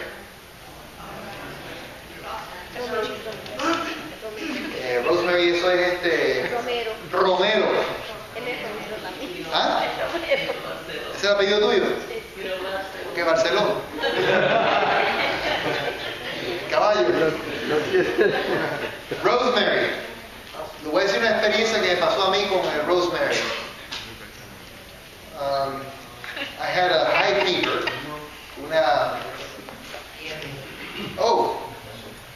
Goldenrod. Right here. Goldenrod. A good friend of kidneys. Amigo del riñón. El goldenrod. And additionally, I tell people to drink cranberry juice, but not ocean spray cranberry juice. It's the kind that when you drink it, you'll remember me. You'll drink it, you'll be like, oh my God, Lester. Don't taste good? It doesn't taste good. But that's the kind you should be drinking. Or you could eat cranberries? No. No. It's like pomegranate, la granada. You can hardly take any juice out of it. Very hard to take juice out of pomegranate. And I love pomegranate juice, the concentrated form of it. Pero que cranberry is very hard to take juice out of that. So drink the pure kind of cranberry juice. Okay? And that is really good for your kidneys. Okay? About 2 weeks ago, como dos, dígame. En ese libro viene algo para la tiroides. La tiroides. Voy a hablar acerca de la tiroides. I'm going to talk about thyroid. But let me finish this up here. Where was I? Herbs. Pomegranate. Oh, yeah, I remember. Yeah, this lady that came to my clinic about 2 weeks ago, que vino casi como 2 semanas atrás, vino a mi clínica. And she came with a pain around this area. Okay? And I started doing exams. Le hice un examen. He said orthopedic exams. Le hice some neurological exams. And have some pain in your abdominal area? And she said, yeah, I've got some there. Okay. And so I started doing some physical exams, and I find out that her kidneys were inflamed, and she had her gallbladder, la vesícula estaba también inflamada, y los riñones. And then I found out that she had some problems with her ovaries, los ovarios, ending. Okay? And she had some indigestion, a little bit of indigestion, or sort of GERD, okay? Reflux. And said, okay, the garbage disposal is just next door down here. I told her husband, so you can just leave her off up there. Just dump her. She's so messed up. And I told her, okay, this is what we're going to do. For the, para la kidneys, para riñones, le di el cranberry. And for her gallbladder, I gave her a recipe. I'm going to give you that in a second. But I want pastors to cover their ears when I'm saying this, okay? So, and Pastor Borges and you, cover your ear when I'm telling you guys this one. For her ovaries and for her uterus, I'm still working with that. But a week later, most of her symptoms were all disappeared. Only by, I was almost done at my clinic there. She was my last patient. And I went with her to Walmart. And I said, buy this, buy that. I took her and I gave her everything. And she did that at home. 2 weeks later, she was free almost of everything. Okay?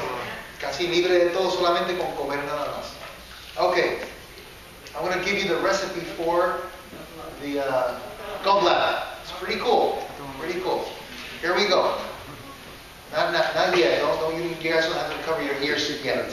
No se cubren los oídos todavía. Okay. The recipe or la dieta, this diet is for 1 full day eating only pears. Peras. Todo un día. Va a comer peras nada más.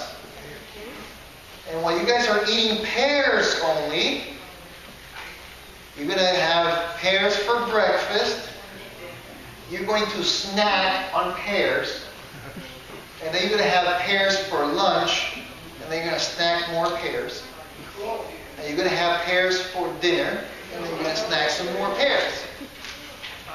At the end of the day, you're going to drink 2 to 3 ounces of extra virgin olive oil. Ew. An hour later,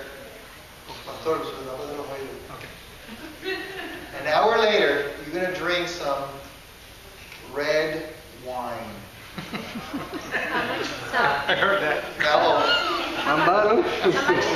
Oh, now everybody's awake now. Okay.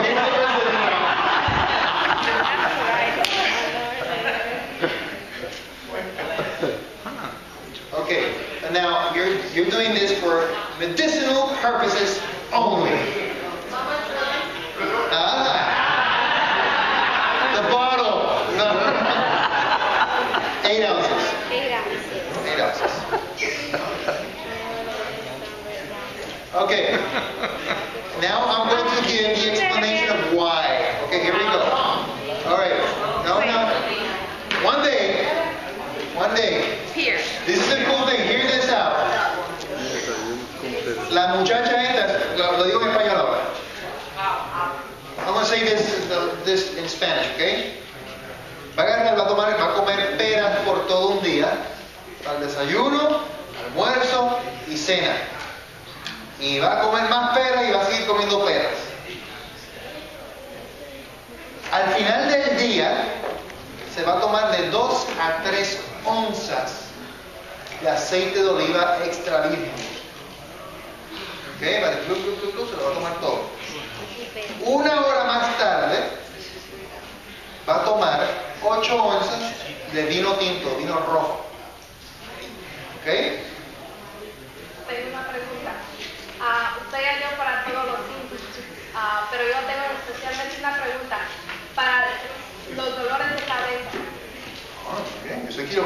lo que hago. Eso es lo que hago. Pero déjame también con esta receta, todo el mundo aquí, pero voy a hablar acerca de cabeza, ¿vale? Okay.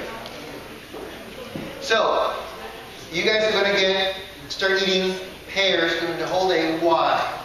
Pears do not have no kind or any kind of oils whatsoever. You guys know that even lemon, they make oils out of lemon.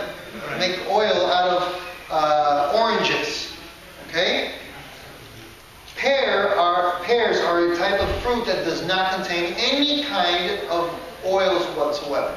So you're eating pears through the whole day, and your gallbladder is like, oh, we're going on vacation now. Okay, we're going on vacation. We're not using the gallbladder for anything. They don't need it, so they just fall back and they go to the beach. Okay? By the afternoon, okay, you're going to give it 2 to 3 ounces of olive oil, and it's like, oh my God, red alarm, red alert, red alert. Okay? And it squeezes everything out. And if you have any gallstones, when you make sure you guys, when you do this, you're close to the bathroom. Forgot to tell you that. Make sure you're close to the bathroom. Okay? You're going to see little pellets in the toilet. Those are your stones. Okay? Those are your stones. When she came back, my patient came back, she was like, Master, I'm amazed. It was like marbles. And they were floating. But it works. Amen. She didn't have to do any surgery. She didn't check. She didn't have to remove it. They told her that she would have to remove her gallbladder. Wow. Does everybody have gallstones? No. No, I do a test, which is called the hooking technique for McBurney's point. Okay? You put your fingers under your right liver side on your side, the right side, okay? And you take all your air out, blow it out, push in there, and then take a deep breath in. It hurts? Okay, there we go. That's positive for kidneys, gallbladder stones, or gallbladder inflammation. So those people like her, it's recommended to do the diet. If it doesn't hurt, you don't have to do the diet. It is not pleasant to do it. Okay? Some people like it because, oh, they're going to drink 8 glasses of wine. But tell you what, it is not pleasant.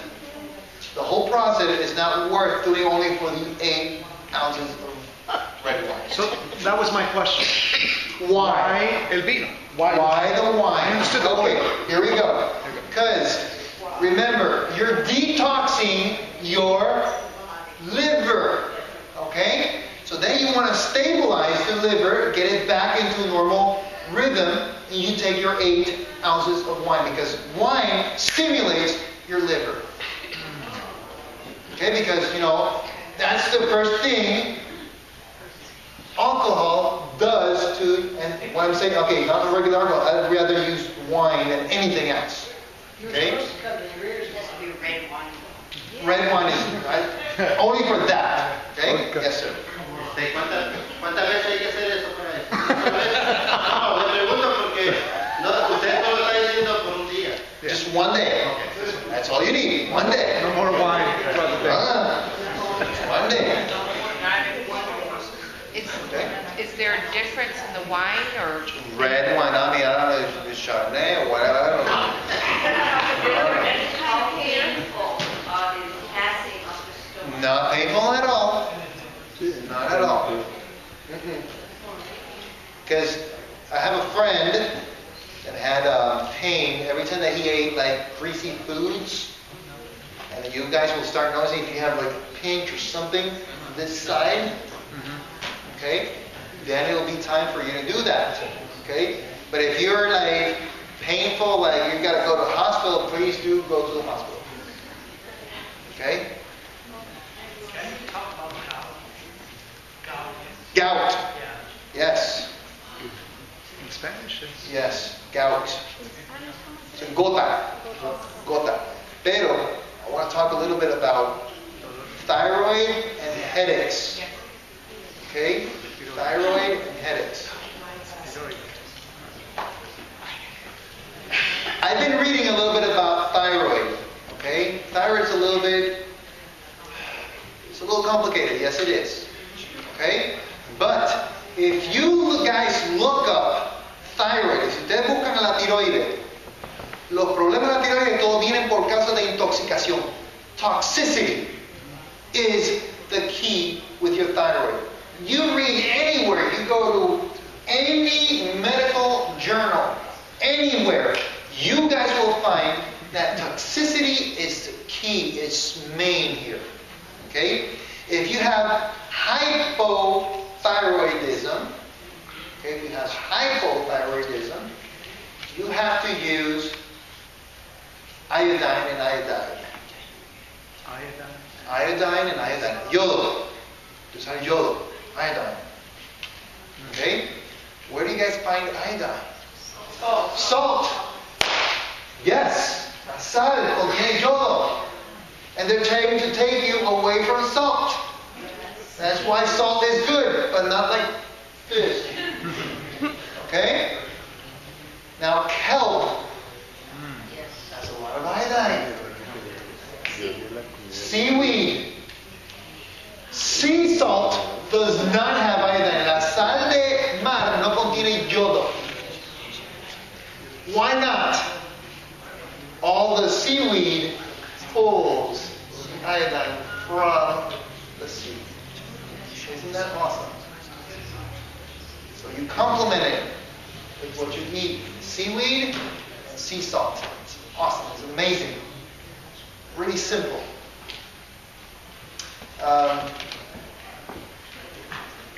You have to detox your liver, give zinc, and a multivitamin with a detox and some iodine will take care of that. Okay, but that is if you have goiter, you have to actually check to see if you have hypo or hyper. So you have to, for that case, you have to see a professional, a healthcare professional that will know how to work with that. Okay? So it takes a little bit of time with that, but it is manageable. You can resolve the problem there. Okay? Now, I want to talk a little bit. There used to be actually in the United States. There used to be what they call the goiter belt. The goiter belt, because people did not have access to iodine. So the government decided to add iodine to salt. Once they added that, goiter, inflammation of the thyroid, disappeared simply by adding iodine. So if you guys want to just try by using iodine, that might do it. That might do it. Unless you want to detox first, okay? Liver detox and other kind of detox, that'll work. Okay? I want to talk a little bit about headaches. Quiero hablar acerca de los dolores de cabeza. De la tiroides. ¿Quieren que le explique la tiroides? Desintoxicar. ¿Cómo? ¿Lo de qué? Sí, ok. Antes había lo que llaman la cordillera de goiter, lo que llaman goiter. Okay. Las personas que no tenían yodo. El yodo se lo agregaron a la sal. Salt now has iodine. So, con agregarle la sal, muchos de los problemas tiroides desaparecieron solamente con agregarle yodo, iodine. So, ¿quién sabe si usted tiene problemas de la tiroides? ¿Quién sabe con agregarle yodo? Es una hermana mía que tiene la tiroides, pero cada vez que come se le hincha mucho el estómago. Okay.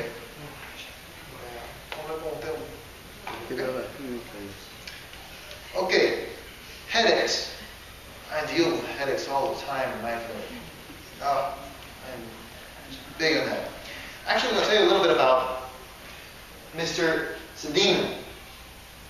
Mr. Cedino came to my clinic and because of accidents. He had an accident, and I was taking care of him. I was billing the insurance and so on, and he's a bigger than life person on the team, actually. He's a big man and very proud, and he came in a cane. Okay, he was 48, something like that. Came in with a cane, couldn't hardly walk. And I started treating him. And one day, when he was coming out from one room to the next, he was going, oh, I'm feeling much better, and so on. And he's just walking, and then suddenly, falls back, and he faints on the floor. And I'm like, oh my God, what's going on? And I call, hey, Dr. Wells, and I call him, just help me up. And he's like, oh, no, I'm okay, I'm fine. He just jumps up, brincó para arriba, se cayó, ¿verdad? Pero brincó para arriba como si nada, like nothing happened.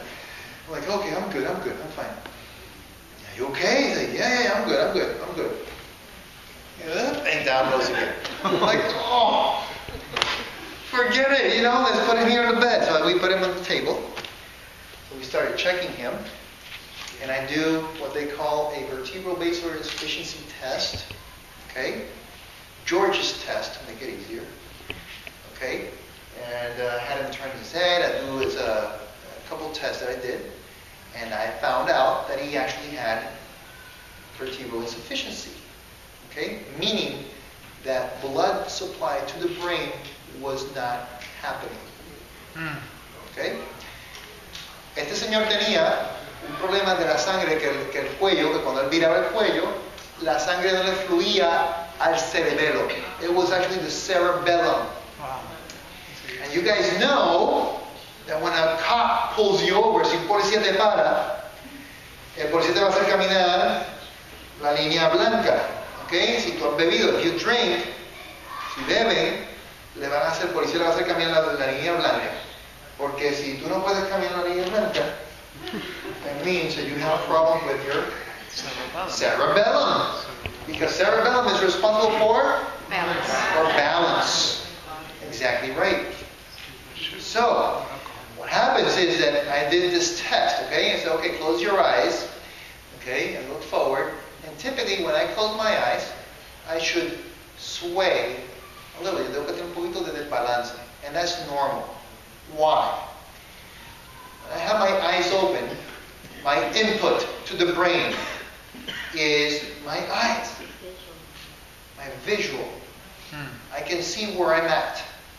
But as soon as I take that away, my body has to find out where I'm in space by moving my ears. Okay? And that's the input from my ears to the cerebellum.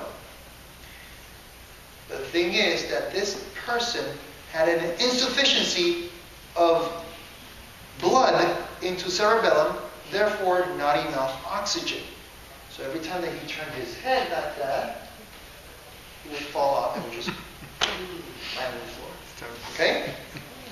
So he had tinnitus, ringing in ear. Los oídos del hombre le sonaban. Tenía desbalances, vertigo. He had nausea. He had so many symptoms. And headaches. He had been, when he came to my clinic, he had already been to 6 different neurologists and orthopedic surgeons to check his case. And he also had been about 4 different other chiropractors. And when I found out that that's what he had vertebral base insufficiency, all I had to do was traction. Tracción. Tracción del cuello. That's all. How do I do that? Can I borrow that? What's this? Who's this? See?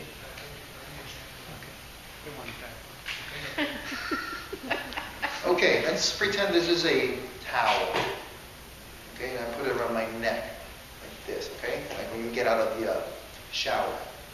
Okay? What you do is just hold it there at the tip at the end, okay? Put it up like a, have someone do it for you. Okay? You're not doing this yourself. You lie down in bed. Okay? You're facing up. You lie down in bed. You have someone, let's say your spouse, comes and holds it there. And slightly tractions, okay? So this is what they're going to do. Okay? You're going to be tractioning little by little, okay? But just make sure that she or he is not mad at you.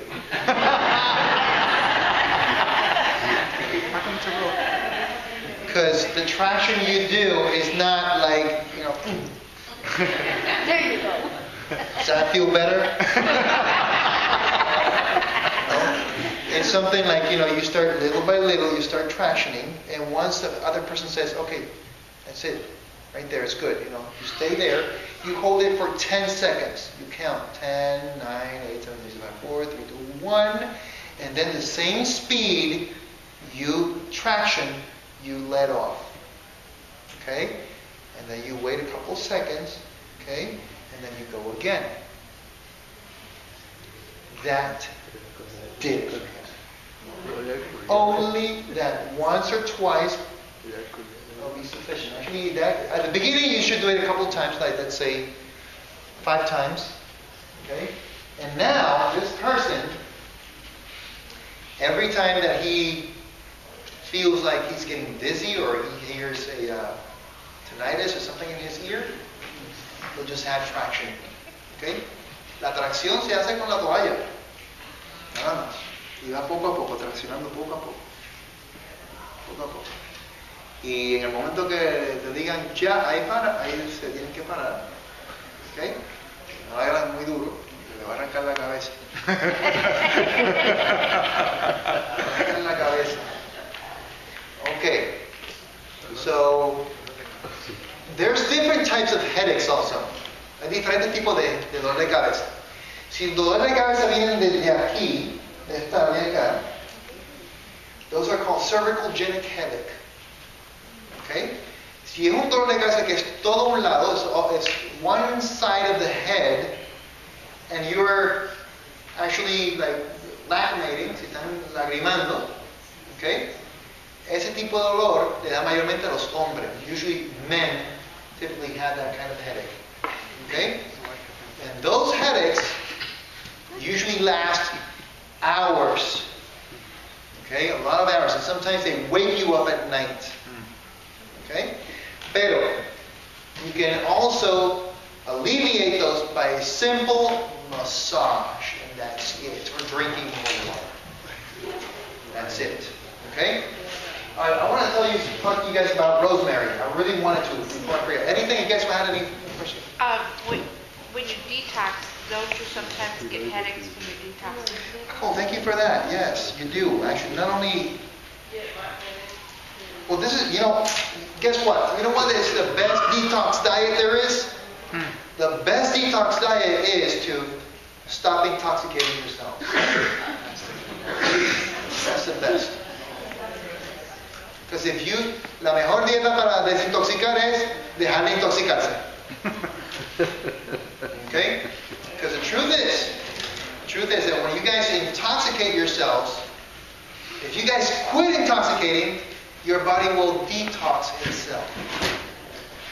Okay? The body will detox itself. I had a fever one time of 102 or 103 temperature, Fahrenheit, and I started to get my tub. I filled my tub with hot water, llené la tina con agua caliente, and I added some Epsom salt and some rosemary. Okay? Put some Epsom salt, rosemary to it. I got in, and I had cold with ice, like a towel. I would put it on my forehead, I put it on la frente, con agua caliente y sal de higuera. ¿Sabes cuál es la sal de higuera? Okay, Epsom salt, así lo buscan, así lo conocido como Epsom salt, sal de higuera. Okay, y la sal de higuera la consiguen en Walmart, está en Walgreens, it's all over the place. CVS, cheap. Oh, okay, you have a question before I keep going with that? I read once where I used to detox my body. They say try not to detox your liver because it does that for you. That's what I read. It does what for you? Not to detox your liver. You know, It automatically does. That's what your liver does. Yeah, it does. It'll detox itself. Okay. The thing is that your liver does about 500 different functions. El hígado hace como de 500 distintas funciones. Okay? Your heart pumps. Your kidney filters. Your spleen filters also. Your liver can take the place almost of your... That's why you drink a lot of water. I mean, it does so many stuff, it does, you know? Okay. But with all this, you got to make sure that your liver is functioning well. That's your main target always. Okay? So you want to take things that are good for the liver. If it's bitter, it's good for the liver. Actually, it rhymes. Okay? So what I do is, like for instance, milk thistle. It's recommended a lot. Milk thistle. Okay, así se llama, milk thistle, que es para el hígado. No sé cómo lo llama eso, milk thistle. But anyway, the thing is that you detox. But when you guys are detoxing, the problem with a lot of people that detox, they detox too fast, and then sometimes they even get sick by detoxing. So you gotta complement. You gotta make sure you're taking a lot of vitamins like antioxidants. It's very important when you're detoxing. Okay? And then you gotta stabilize after that. Okay? After you detox. It's not as bad as it sounds. Okay? It's really easy. Just no big deal. Don't be scared of eating the right foods and detoxing. Don't be scared of that. Okay? Okay, so I left it. I wanted to go in the tub. And I was putting cold water on my forehead. I spent there about 20 minutes. After the 20 minutes were up, I just took a cold shower. I mean, it was a cold shower, and I felt great. Because it was so hot, the water was so hot, that I felt that I was sweating inside the tub. Even though I was inside the water, I felt I was sweating. It was so hot. When I came out of there, I just showered with cold water. And then about 30 minutes and 45 minutes later, if you don't take your temperature immediately, you've got to wait at least 30 minutes. So 45 minutes later, I took my temperature, and my temperature was at 98.6. Wow. Okay? That might do it for some people. Others it won't. I had a little girl that had high temperature one time also, about 101, 102. Translation. Oh, sí. Traducción. La sal de higuera que le eché, rosemary, que es romero, estuve 20 minutos en esa agua, aproximadamente 20 minutos. Después de esos 20 minutos ahí, yo tenía agua fría también encima, que me estaba seguro de que mantenía la cabeza fría. Después de esos 20 minutos me eché agua fría en todo el cuerpo. Por unos 5 minutitos estuve en el agua fría. Después de unos 30 minutos, 45 minutos, me tomé la temperatura. Mi temperatura estaba normal en 98.6. ¿Okay? Sin embargo, no para todos funciona por igual. Algunas personas que hay que hacer otras cosas distintas. All depends if the problem is actually bacterial or viral. Okay? So you got to fight things from a different perspective. Okay?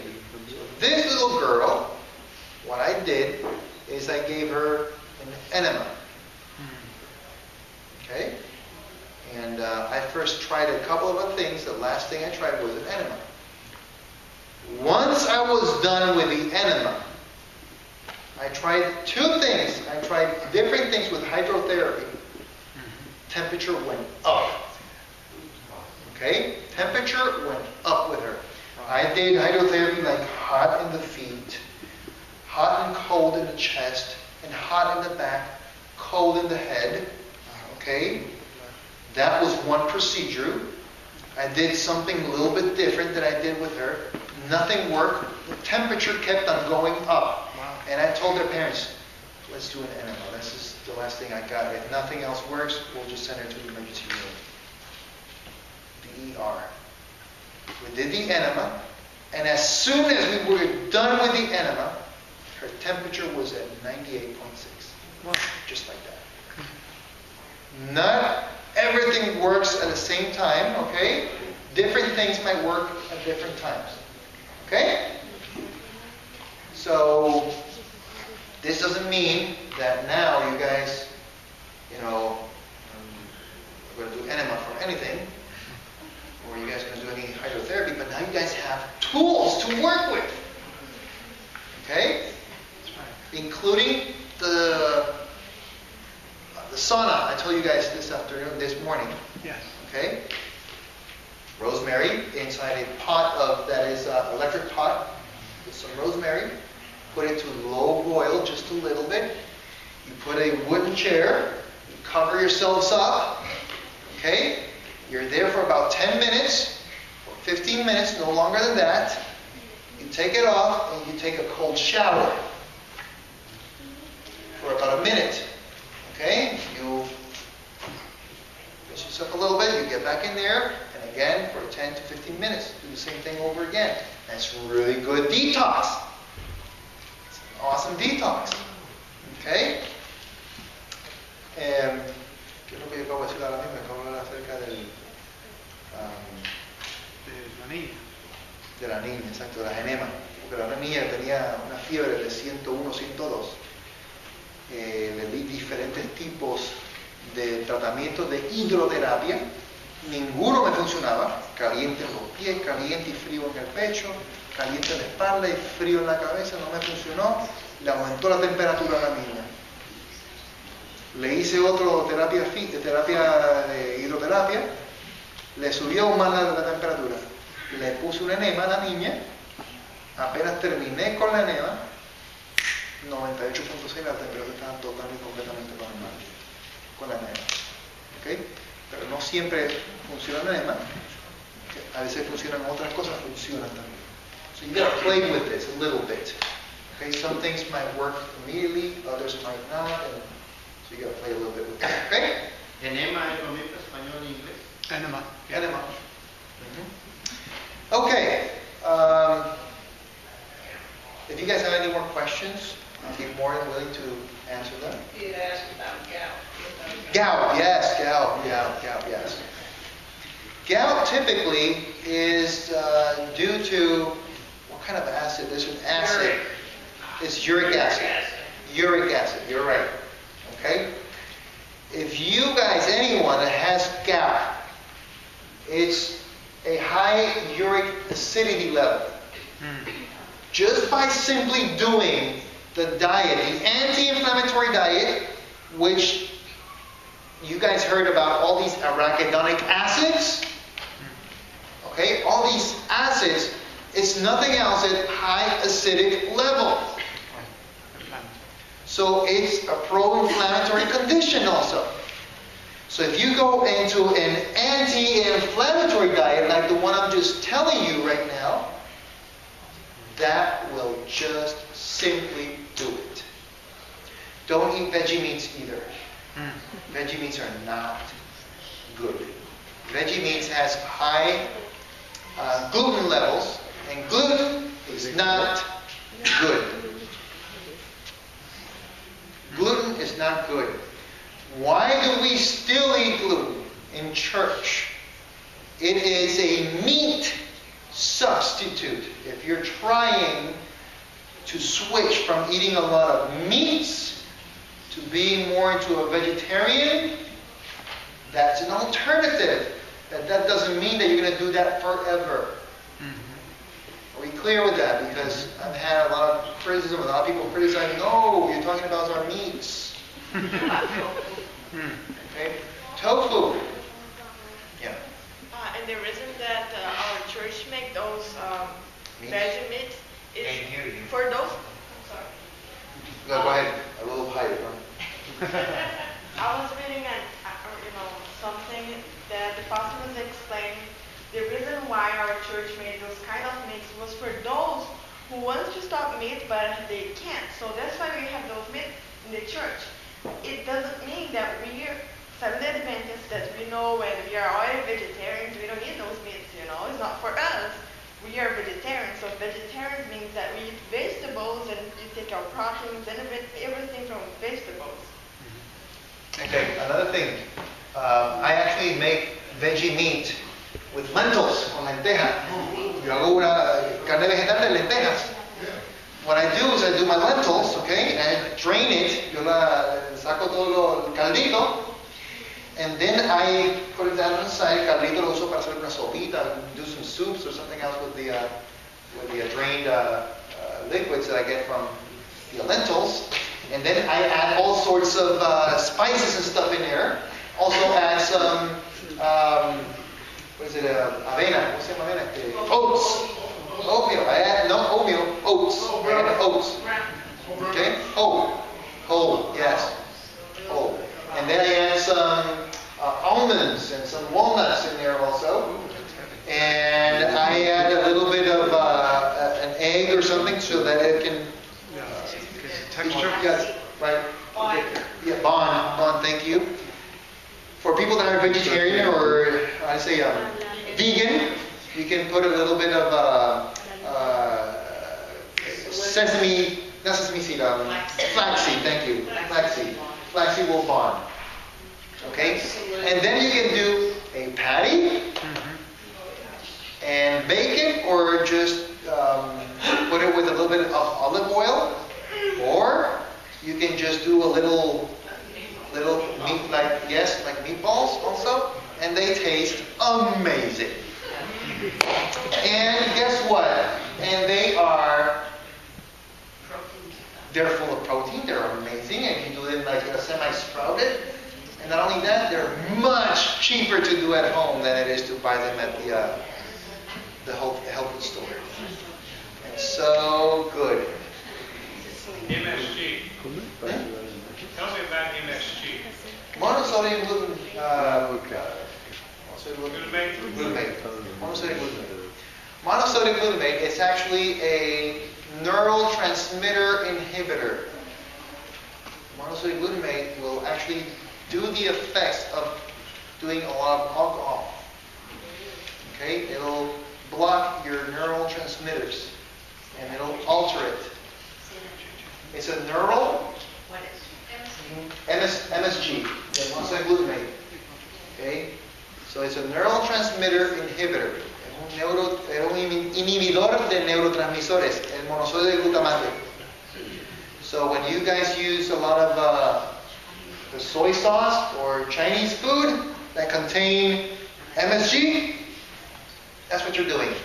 The same thing goes for Splenda, Equal, and all these other sugar, sweeteners. Stevia is the best thing to do. Okay, stevia. A lot of people don't like stevia. So what I would do is just use stevia instead. What about agave? Agave is good. That's what I use. Yes, and it's low glycemic index. Remember, what I'm giving here is not for diabetics. It's really good for diabetics, what I'm doing. But diabetics have to modify my style a little bit. I don't call it I don't call it a diet because so far you guys haven't changed anything. You're still eating exactly what you guys were eating. Okay?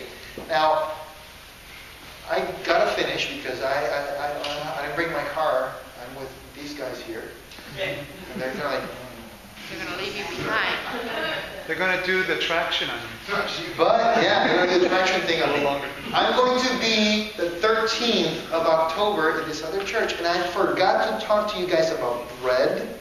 Yes, yes. I forgot to talk to you guys about peanuts and peanut butter. I forgot to talk to you guys about milks and different kinds of milks. So you need to come back here. Look, I'm only scratching the surface here. Come back here. I'm only scratching the surface. So much more. So is peanut good or Okay? bad? Peanut butter is not good. Peanuts is not good. Why? I'll tell you guys.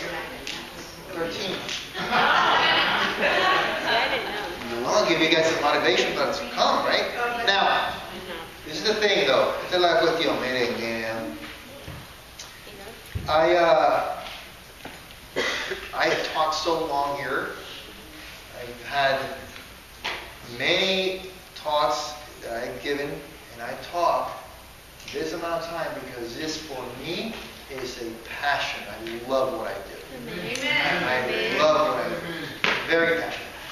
A lot of people, mucha gente me dicen de que yo debo cobrar mucho por esto.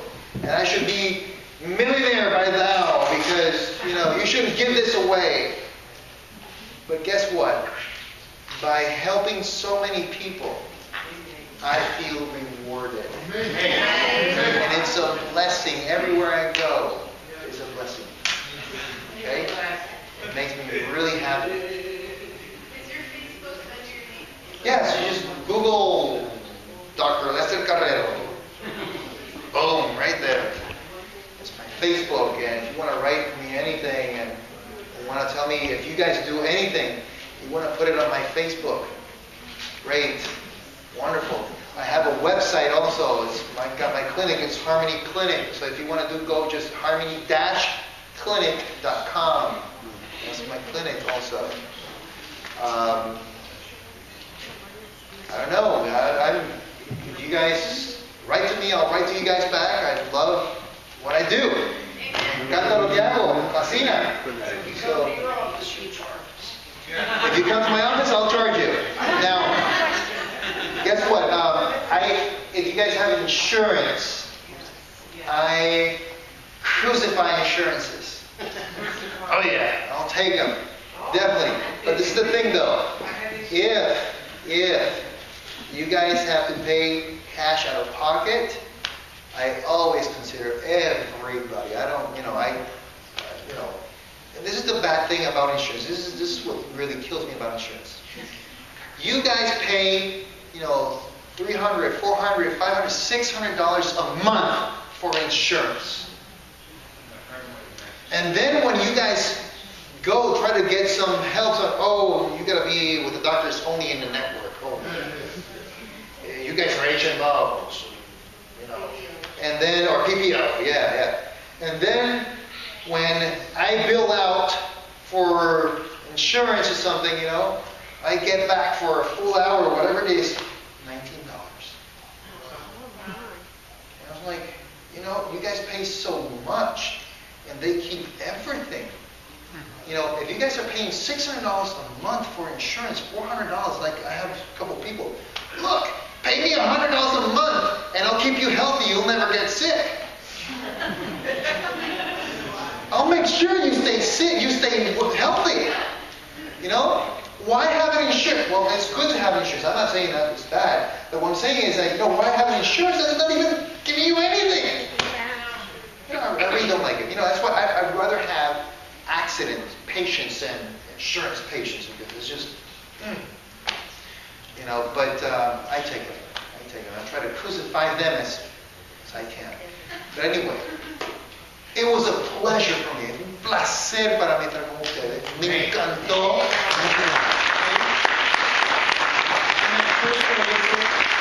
We're going to be the 13th again back in here. Make sure you guys come also, please, if you have more questions. Write it down and just bring them up. And I want to encourage everybody to come, especially to the afternoon session, because that's where we have the question and answer part. And invite other people too. Yes. Okay? Another first thing you're going to talk about is breads. Yes, and make sure you guys remind me of that. If you guys please, because I have a bread that is an unfortunately, most breads cause inflammation and cause bloating. And this bread that I have that I talk about is amazing. It's Wonder Bread, but the real Wonder. With the real thing. Because you have, Ezekiel 4:9. Okay? When you taste that bread tastes like cardboard. Okay, you can do some things to it to try to improve the taste, but the bread by itself is not good. That's right. She puts that bad peanut butter all over. Oh, yeah, okay, thank you. Thank you. Thank you very much. God bless you. We are delighted, estamos felices de haber tenido el Dr. Carrero con nosotros. Thankful to have Dr. Carrero with us. And we just want to pray for his ministry. Orar por su ministerio y también por el ministerio del pastor Gilberto Borges y su equipo. And I want to pray for their team as well. Pastor Borges and his team, thank you so much. We're going to take a little break. That way you could stretch if you want to go to the restroom. And then those who like to stay behind, we're going to have a little Vespers at 7 o'clock. And close at 7:30 because sundown I think is at 7:23. Para aquellos que quieran acompañarnos, vamos a despedir el sábado y continuar entonces a las 7. Así pueden estirarse y moverse. Oh, let's stand. Vamos a ponernos de pie para la oración final. Heavenly Father, querido Padre, we want to thank you for this day, bringing your servant to us to teach us. Gracias por haber enviado a tu servidor para instruirnos concerning, Father, health, acerca de la salud, que podamos seguir en estos caminos y poder tener una vida más abundante en Cristo, to have an abundant life in Jesus. Be with those who are heading out and those who are staying behind. Quédate con aquellos que tienen que salir y los demás que estarán con nosotros. And in a very special way, continue to be with your servant, Dr. Carrero, and with the team that has accompanied under Pastor Borges. Continúa con el Dr. Carrero, bendícelo en su ministerio y en su consulta, y también con el Pastor Borges y su equipo. En el nombre de Jesús te lo pedimos. In the name of Jesus we pray. Amen. Thank you so much.